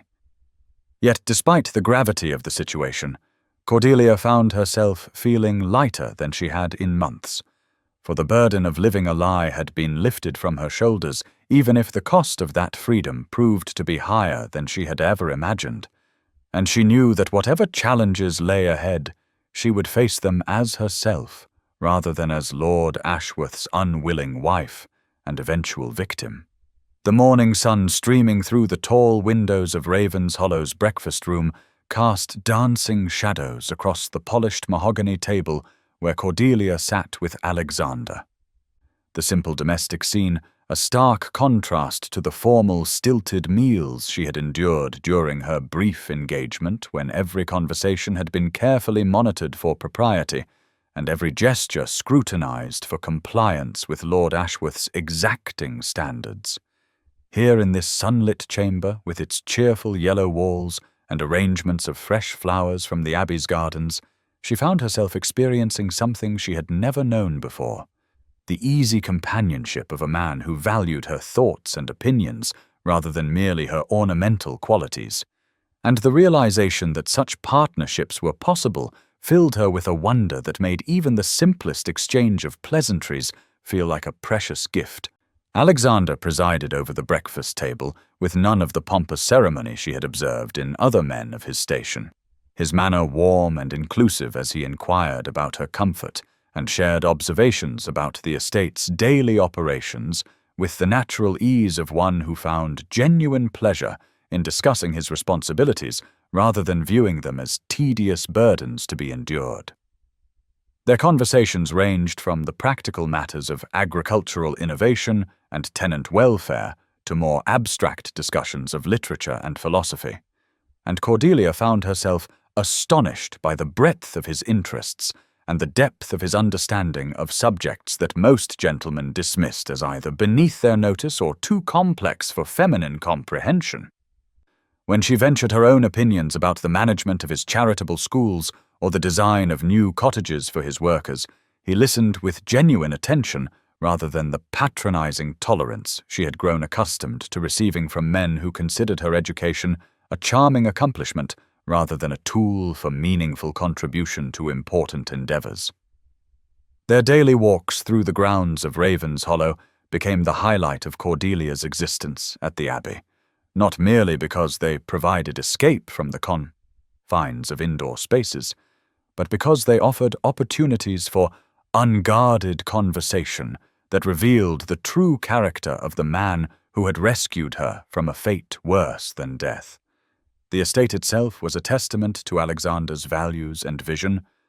its well-maintained paths winding through gardens designed for beauty and utility in equal measure, where productive kitchen gardens nestled alongside ornamental flower beds and ancient trees provided shade for benches placed at intervals for contemplation and rest.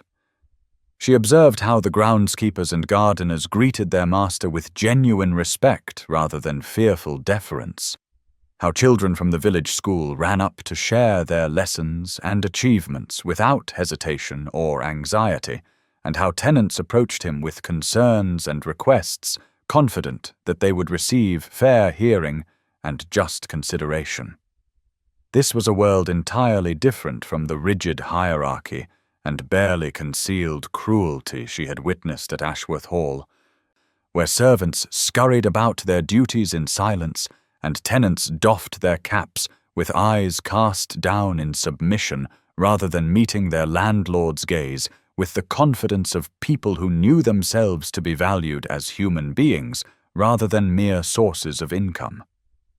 The contrast illuminated with painful clarity what her life would have been like as Lady Ashworth, trapped in a household where fear ruled and compassion was seen as weakness to be ruthlessly eliminated in favor of absolute obedience to a master whose word was law regardless of its cruelty or injustice. During these walks, Alexander shared his plans for further improvements to the estate. His enthusiasm for progressive agricultural methods and social reforms, revealing a mind that looked forward to the future rather than clinging to outdated traditions simply because they had always been followed.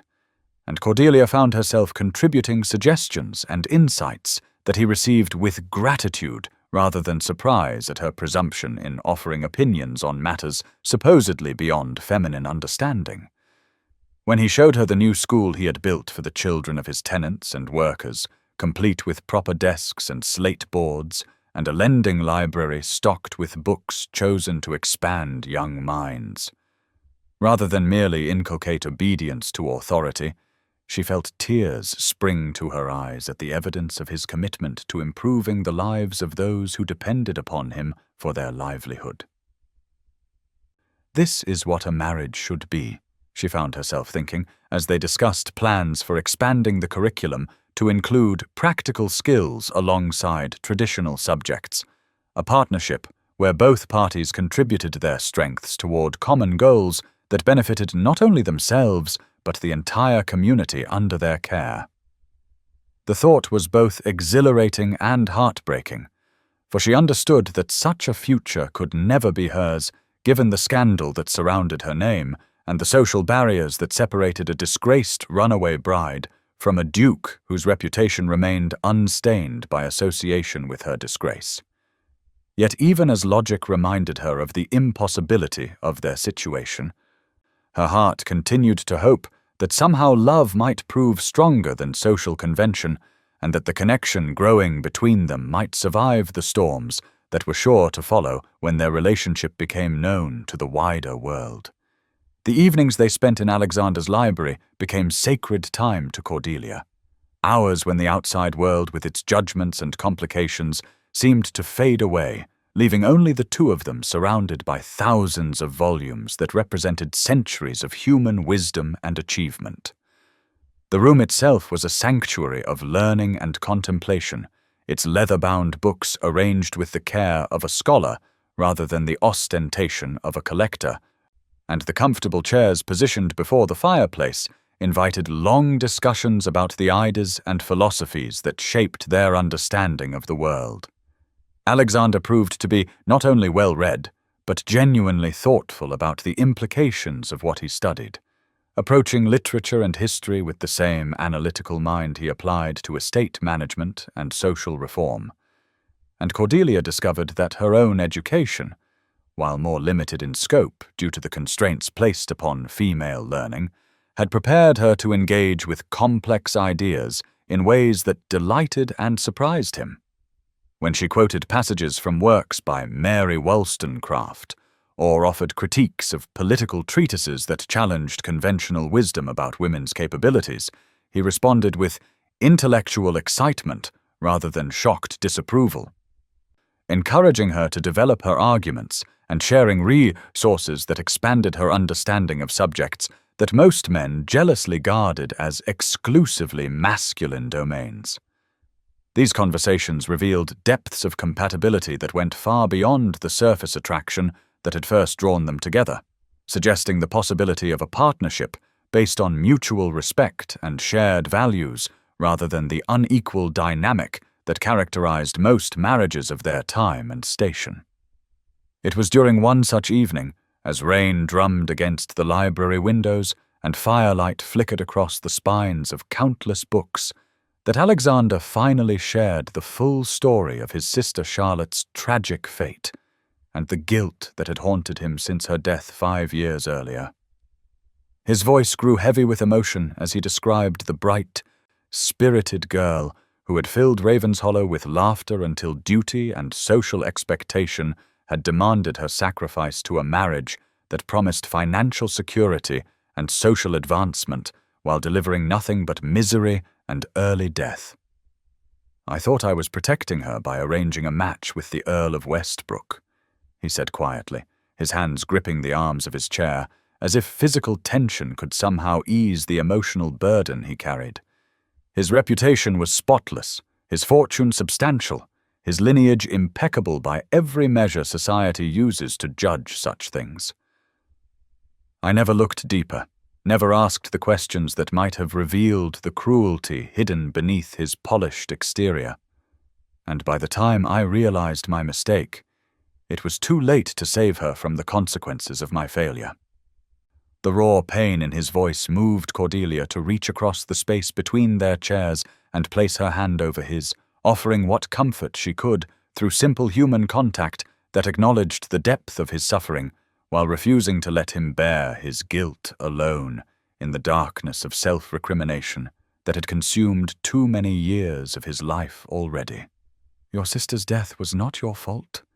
she said with quiet conviction that surprised him with its certainty, for she had spent these weeks observing his character and found him incapable of the deliberate cruelty that would make him truly culpable for such a tragedy. "You acted with the best intentions, based on the information available to you, and if society had not conspired to hide the Earl's true nature behind a facade of respectability, you would never have made such a choice for someone you loved. The blame lies with those who enabled his deception and with a system that values wealth and status above human decency, not with a brother who wanted only the best for his sister's future." Her words seemed to reach something deep within his tortured conscience, for she saw his shoulders relax slightly, as if a portion of the burden he had carried for so long was being shared with someone who understood the weight of impossible choices and their unintended consequences. The tragedy that had shaped his determination to protect her from Lord Ashworth's predations was revealed in all its complexity, showing her that his intervention in her crisis had been motivated not merely by chivalrous impulse, but by a desperate need to prevent another innocent woman from suffering the fate that had claimed Charlotte's life through his failure to see past society's carefully constructed lies about character and virtue. As the fire burned lower in the grate and the rain continued its gentle percussion against the windows, Cordelia found herself sharing her own struggles with the weight of family responsibility and the crushing burden of being valued primarily as a commodity to be traded for financial advantage rather than a person deserving of consideration and care. She spoke of the gradual realization that her father's love, while genuine, was conditional upon her willingness to sacrifice her own welfare for the family's benefit, and of the terrible loneliness of knowing that her feelings and fears mattered less than the practical considerations that governed their reduced circumstances. The parallel between their experiences, despite the vast difference in their social positions, created a bond that transcended the usual barriers between men and women of their time, and she began to understand that their connection was built upon something more substantial than mere attraction or gratitude for rescue from an unwanted marriage. They were two souls who had learned through painful experience that duty without love was a form of spiritual death, that compliance with social expectations could exact a price too high for any reasonable person to pay, and that sometimes the greatest courage was required not to do what was expected, but to follow one's conscience even when the consequences promised to be severe. The growing affection between them was evident to everyone in the household, though none would have been so presumptuous as to comment directly upon the obvious attraction that sparked whenever they were in the same room. Mrs. Whitmore watched with the shrewd eye of one who had served the family for decades, and understood the subtle signs that indicated her master's heart was finally healing from the wounds inflicted by his sister's death, while the other servants went about their duties with the cheerful efficiency of people who sensed that their employer had found something worth protecting and nurturing in the quiet young woman who had arrived at their door like a refugee from a storm. Cordelia found herself treasuring every moment of companionship and every sign of Alexander's growing regard, even as she understood that such happiness was almost certainly temporary, and that the real world beyond Ravenshallow's protective walls would eventually intrude with demands and complications that might destroy whatever chance they had of building a future together. The scandal of her flight from Lord Ashworth's altar would follow her for years, making any honourable man think twice before associating his name with hers. And the disparity in their social positions created additional obstacles that love alone might not be sufficient to overcome. Yet even knowing that their time together was precious precisely because it could not last indefinitely, she found herself hoping against hope that somehow they might find a way to transform their mutual healing into something permanent and lasting, a partnership that would honor both Charlotte's memory and her own hard-won freedom while creating the kind of marriage that exemplified the best of human possibility rather than the worst of social convenience. The poison of Lord Ashworth's revenge spread through Hampshire society with the relentless efficiency of plague. Each whispered innuendo and carefully planted rumor designed to destroy not only Cordelia's already damaged reputation, but to drag Alexander down with her into a mire of scandal that would taint the ancient honor of the Ravenshollow name for generations to come. The campaign began subtly, as such things always did among the upper classes,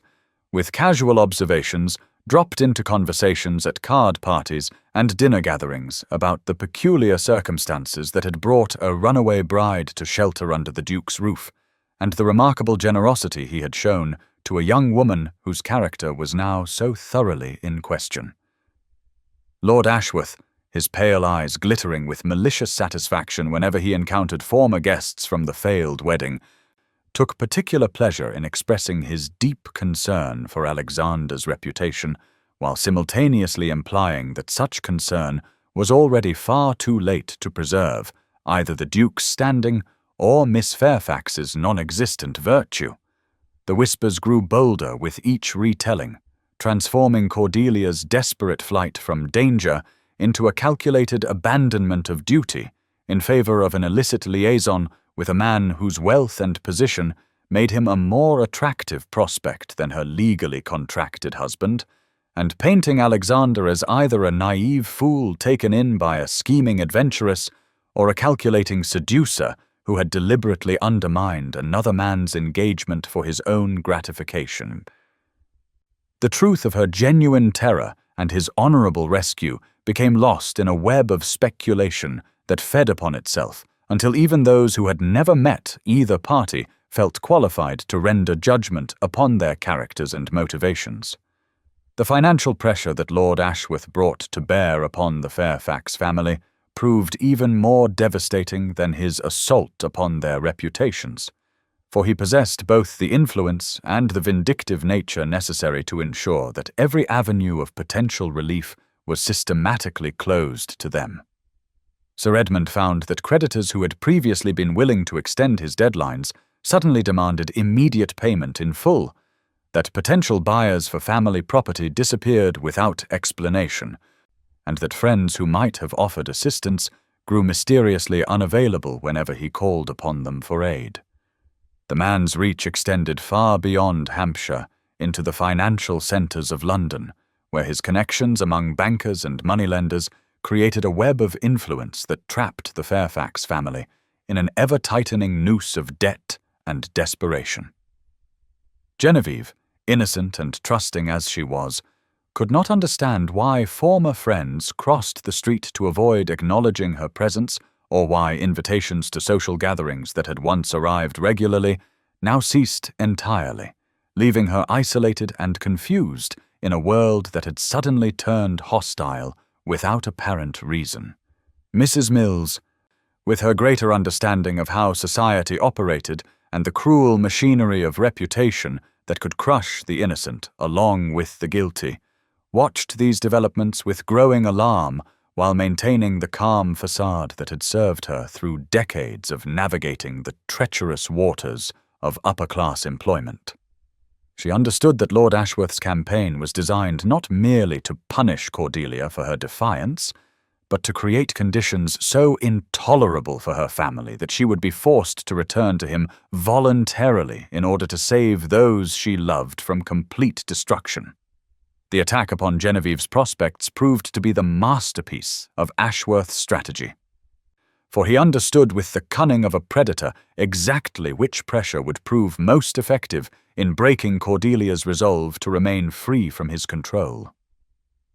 Word began to circulate among the families with eligible sons that Miss Genevieve Fairfax, while undeniably beautiful and accomplished, came from a family marked by scandal and instability that made any alliance with them questionable at best and potentially ruinous at worst. The whispered suggestions that moral corruption might run in the bloodline, that a sister who could abandon her duty and honor so completely might have passed those same dangerous tendencies to her sibling, created a miasma of suspicion that clung to Genevieve wherever she went, and effectively destroyed any chance she might have had of making an advantageous marriage that could restore the family's fortunes. Young gentlemen who had previously shown interest in her company now avoided her as if she carried some contagious disease, while their mothers made pointed comments about the importance of choosing wives from families of unquestionable virtue and stability. The cruelest blow came when Lord Pemberton, who had been on the verge of offering for Genevieve's hand before the scandal erupted, publicly announced his engagement to another young lady, whose family connections were more suitable to his position and aspirations, leaving no doubt about the reason for his change of heart. Cordelia, learning of these developments through carefully worded letters from Mrs. Mills, felt each reversal as a physical blow that made her question whether her escape from Lord Ashworth's clutches had been worth the price that others were being forced to pay for her freedom.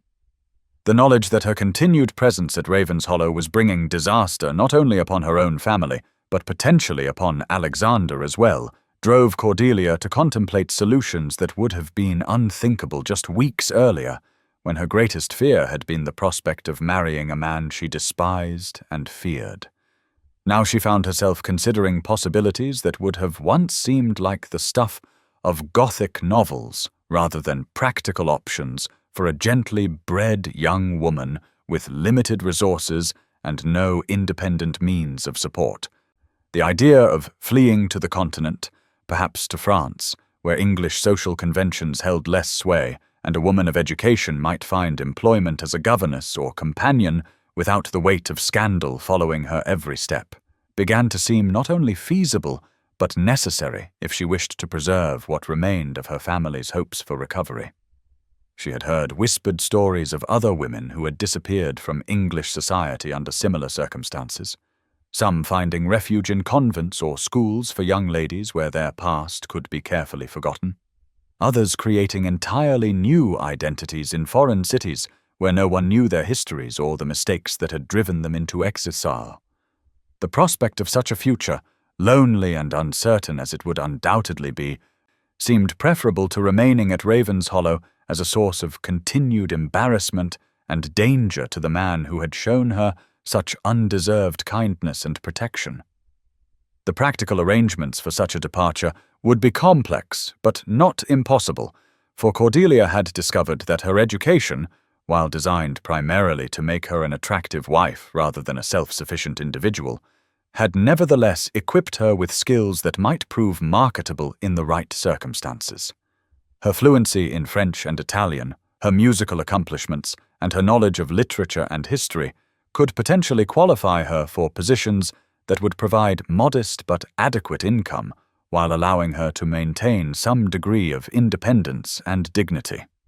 The jewelry that Alexander had insisted she keep from her broken engagement, despite her protests that she had no right to Lord Ashworth's gifts, could be sold to provide the funds necessary for travel and initial establishment in whatever sanctuary she might find, and she had already begun making discreet inquiries about transportation to the major ports from which ships departed regularly for the continent. Mrs. Whitmore, with the intuitive understanding that came from decades of observing human nature, had begun to notice signs of restlessness and secret planning in her young guest's behavior, though she was too well trained to comment directly upon matters that were not her business to discuss.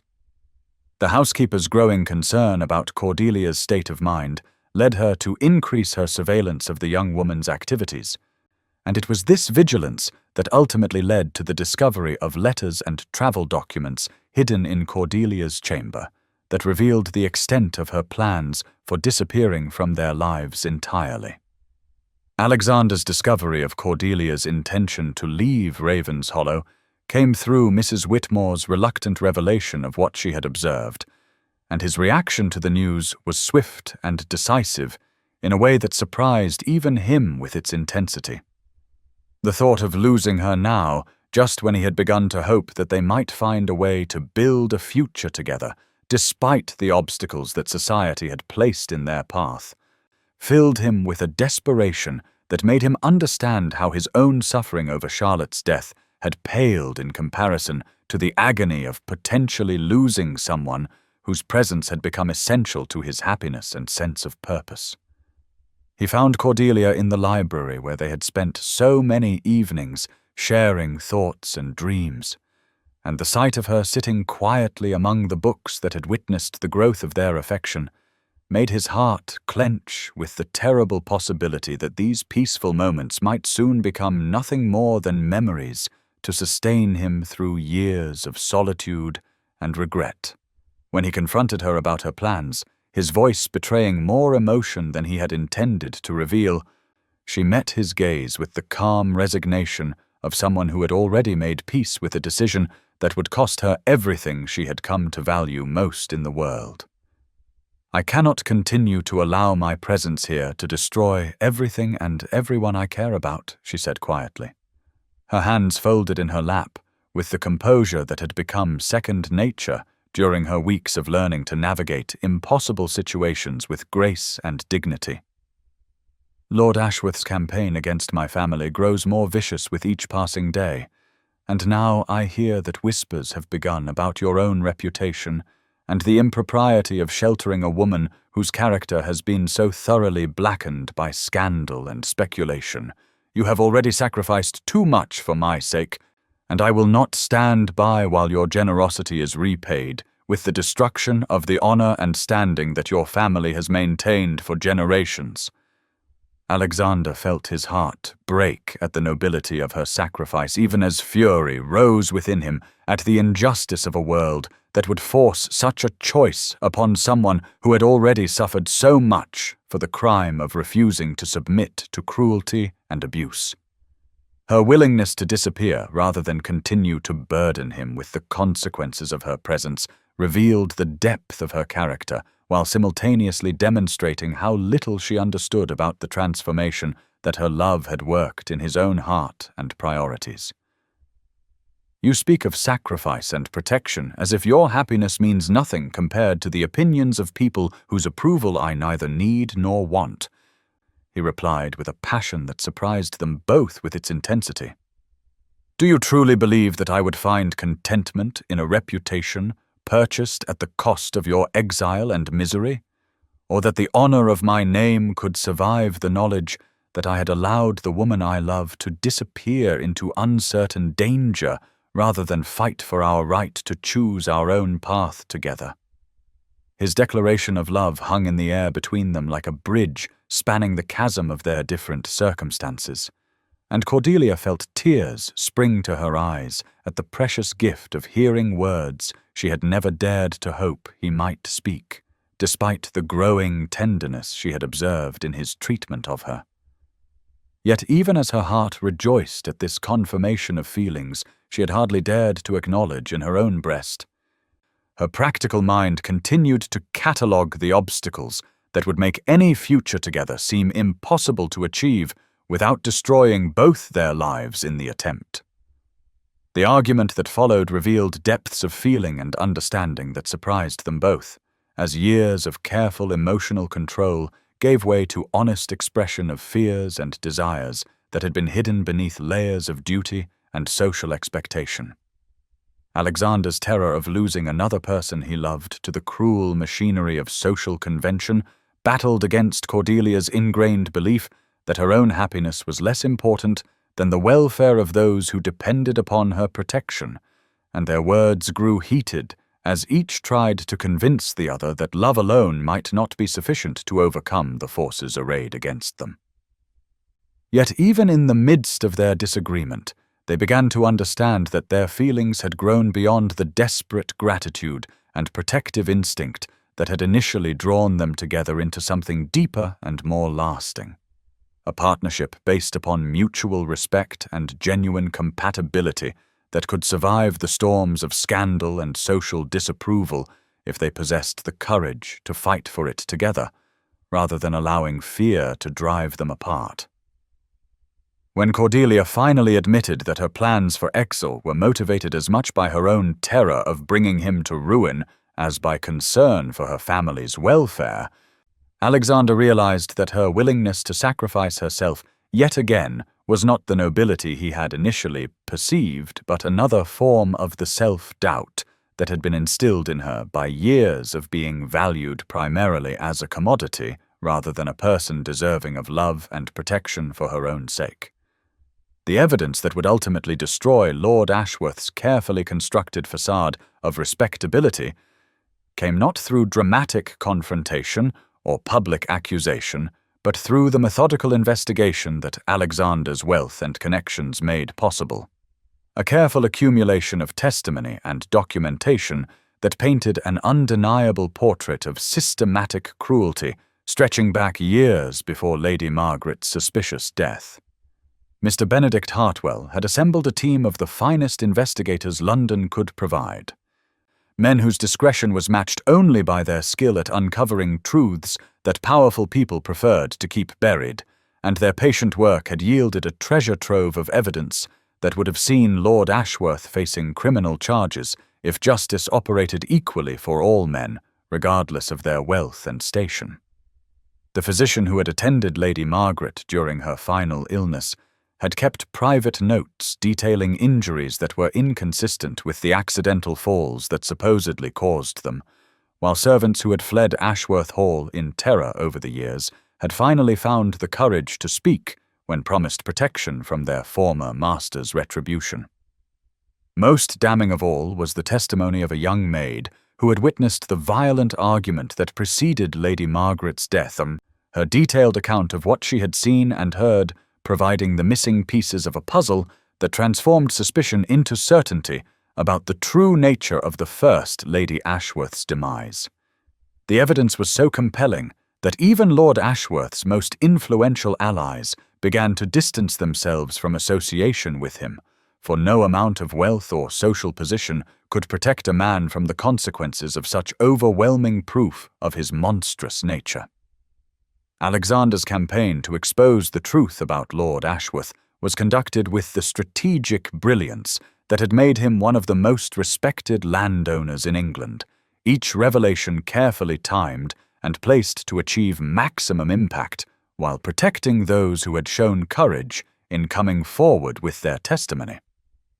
The first whispers began in the gentlemen's clubs of London, where Alexander's own impeccable reputation lent weight to the carefully chosen words he shared with influential friends about disturbing discoveries regarding a certain peer whose character had been called into serious question by new evidence. From there, the information spread through the interconnected network of political and social relationships that bound the upper classes together, each recipient adding their own observations about Lord Ashworth's behavior and temperament to create a growing chorus of concern about his fitness for the position and privileges he enjoyed. The revelation that Lady Margaret's death might not have been the tragic accident it had appeared to be sent shockwaves through Hampshire society, transforming Lord Ashworth from a respectable if stern gentleman into a figure of suspicion and revulsion whose very presence at social gatherings became an embarrassment that hostesses could no longer ignore. The careful documentation of his treatment of servants and tenants, combined with accounts of his financial dealings that bordered on criminal fraud, created a comprehensive picture of corruption that made his pursuit of Cordelia appear not as the righteous anger of a wronged man, but as the desperate attempt of a predator to reclaim prey that had escaped his clutches through her own courage and intelligence. The transformation in public opinion regarding Cordelia's flight from the altar was swift and decisive once the truth about Lord Ashworth's character became widely known, for society that had been quick to condemn her supposed fickleness was equally eager to embrace the more romantic narrative of a brave young woman who had escaped a terrible fate through her own intuition and determination. Ladies who had previously whispered about her shameful behavior now spoke admiringly of her courage in defying social convention to preserve her own life, while gentlemen who had questioned Alexander's wisdom in sheltering her began to praise his chivalrous protection of an innocent victim. The same drawing rooms that had buzzed with speculation about improper conduct now rang with expressions of sympathy for the ordeal she had endured, and admiration for the strength of character that had enabled her to recognize danger despite the pressures to ignore her instincts in favor of family duty and social expectation. Invitations that had been withdrawn from the Fairfax family began to arrive again, accompanied by notes expressing regret for any misunderstanding and hope that past slights might be forgiven in light of new information that cast recent events in an entirely different light. Genevieve found herself restored to her former position in Hampshire society, with young gentlemen once again competing for her attention and their mothers speaking approvingly of her family's honorable behavior in supporting their daughter's difficult but ultimately correct decision to refuse an unsuitable marriage. The securing of Genevieve's future became one of Alexander's priorities as he worked to undo the damage that Lord Ashworth's campaign of revenge had inflicted upon the Fairfax family, for he understood that Cordelia's peace of mind depended upon knowing that her sister would not suffer permanent consequences for the stand she had taken against injustice and cruelty. Using his extensive network of connections and his own considerable fortune, he quietly arranged for Sir Edmund's most pressing debts to be settled and for investment opportunities to be made available that would gradually restore the family's financial stability without the charity that might wound their pride or create obligations that could not be honorably discharged. More importantly, he used his influence to ensure that Genevieve's reputation was not only restored, but enhanced by the revelation of her family's moral courage, positioning her as one of the most desirable young ladies in Hampshire society, whose beauty was matched by the integrity that had been demonstrated through their recent trials. When Lord Pemberton, clearly hoping to repair his own reputation after his shabby treatment of Genevieve during the height of the scandal, approached Sir Edmund about renewing his suit for her hand, he was politely but firmly informed that his previous behavior had disqualified him from consideration, and that the family would prefer to seek connections with gentlemen whose character was more consistently honorable regardless of changing circumstances. The satisfaction of delivering this rejection was one of the few pleasant moments Sir Edmund had experienced in months, for it allowed him to demonstrate the same kind of principled stand that his daughter had taken when she refused to proceed with her marriage to Lord Ashworth. Lord Ashworth himself became a figure of such social disgrace that his continued presence in Hampshire became untenable, the weight of accumulated evidence and universal condemnation forcing him to retreat to his London properties, where his movements were watched by investigators and his activities monitored by those who sought to prevent any further harm to potential victims. The legal proceedings that Alexander had initiated were designed not merely to clear Cordelia's name, but to ensure that Lord Ashworth faced genuine consequences for his crimes,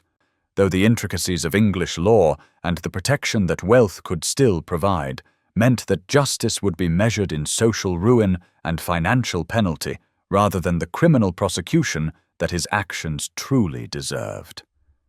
The revelation of his complicity in Lady Margaret's death, while stopping short of formal murder charges, was sufficient to destroy his standing completely and to serve as a warning to other men who might believe that position and privilege granted them license to abuse those under their power. For Cordelia, learning that her instincts about the man had been not only correct, but had likely saved her life, brought a sense of vindication that helped heal the wounds inflicted by months of doubt and social condemnation, while the knowledge that other potential victims would be protected by the exposure of his true nature gave meaning to the suffering she had endured in breaking free from his control. The proposal that Alexander offered to Cordelia came not in a moment of high drama or desperate emotion, but during one of their quiet evening conversations in the library, where the deepest truths of their relationship had always been explored among the books that had witnessed the growth of their affection from grateful dependency to genuine partnership. He had chosen to speak not from a position of romantic superiority or protective authority, but as an equal partner seeking to formalize a union that already existed in all but legal terms, and his words reflected the understanding and respect that had characterized their relationship from its earliest moments at Ravenshollow Abbey. "My dearest Cordelia," he said as they sat before the fire that had become the backdrop for so many meaningful exchanges, "I find myself hoping that you might consider making permanent the partnership that has brought such unexpected joy and purpose to both our lives. I offer not rescue or protection, for you have proven yourself quite capable of protecting yourself when necessary, but rather the opportunity to build together the kind of marriage that honors both our past struggles and our shared dreams for the future." His proposal was both romantic and practical, acknowledging the trials that had brought them together while looking forward to the possibilities that awaited them as partners in every sense of the word. And Cordelia felt her heart overflow with gratitude, not only for his love, but for his understanding of her need to be valued as an equal rather than protected as a dependent. When she accepted his offer with tears of joy, rather than the desperate relief that had characterized so many of her recent decisions, she knew that she was choosing not merely safety or security, but the chance to create something beautiful and meaningful with a man who saw her as she truly was and loved her, not despite her flaws and fears, but because of the strength and courage that her trials had revealed. The wedding that took place 6 months after Cordelia's flight from Lord Ashworth's altar was everything that the previous ceremony had not been, a celebration of genuine love and mutual commitment that transformed the simple vows into something sacred and profound rather than merely legal and binding. The ceremony was held in the village church of Ravenshollow rather than a private chapel, open to the entire community that had come to love and respect their Duke's chosen bride, and the atmosphere was one of joy and blessing rather than the oppressive dread that had characterized her first attempt at marriage. Cordelia wore a gown of ivory silk that she had chosen herself, its simple elegance reflecting her own refined taste rather than the elaborate display that had been designed to showcase Lord Ashworth's wealth and her father's social aspirations, and the orange blossoms in her hair were picked fresh from the Abbey's gardens by her own hands rather than arranged by servants following someone else's instructions. Genevieve served as her only attendant, radiant with happiness for her sister's genuine joy, and secure in her own future that had been restored through the revelation of truth and the exercise of justice, while Mrs. Mills watched from the front pew with the satisfaction of one who had always believed that courage and integrity would ultimately be rewarded, despite the temporary triumph of cruelty and deception. Sir Edmund, his own pride restored through his family's vindication and his debts relieved through Alexander's generous assistance, walked his eldest daughter to the altar with genuine pleasure rather than the desperate relief that had marked his previous attempt to see her married, and his voice was steady and strong as he placed her hand in that of the man who had proven himself worthy of such a precious trust. The vows they exchanged were the traditional words that had bound countless couples throughout the centuries, but spoken with such evident sincerity and deep emotion that even the most hardened hearts in the congregation were moved to tears by the obvious love and commitment that transformed familiar phrases into declarations of personal devotion that would guide their partnership through whatever trials the future might bring. Alexander's promise to love and cherish her carried the weight of a man who understood the true meaning of such commitments,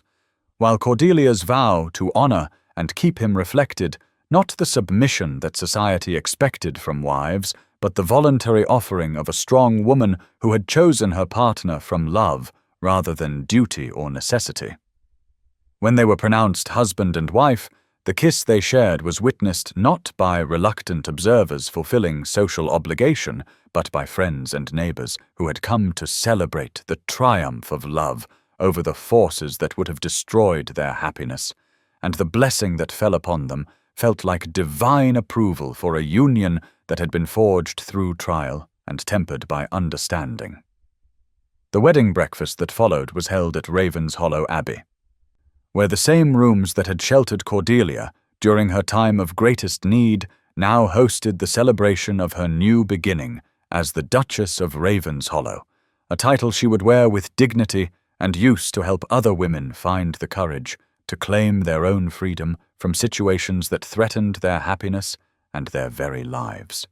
In the years that followed their marriage, Cordelia and Alexander created exactly the kind of partnership that they had dreamed of during those long evenings in the library, working together to improve the lives of their tenants and neighbors while using their combined influence to support reforms that would protect the vulnerable from exploitation and abuse.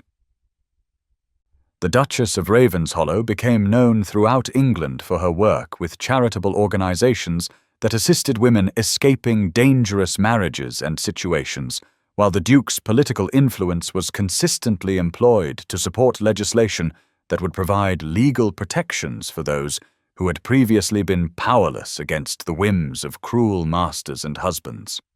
Their marriage became a model of what such unions could be when based upon genuine affection and mutual respect rather than mere financial advantage or social climbing,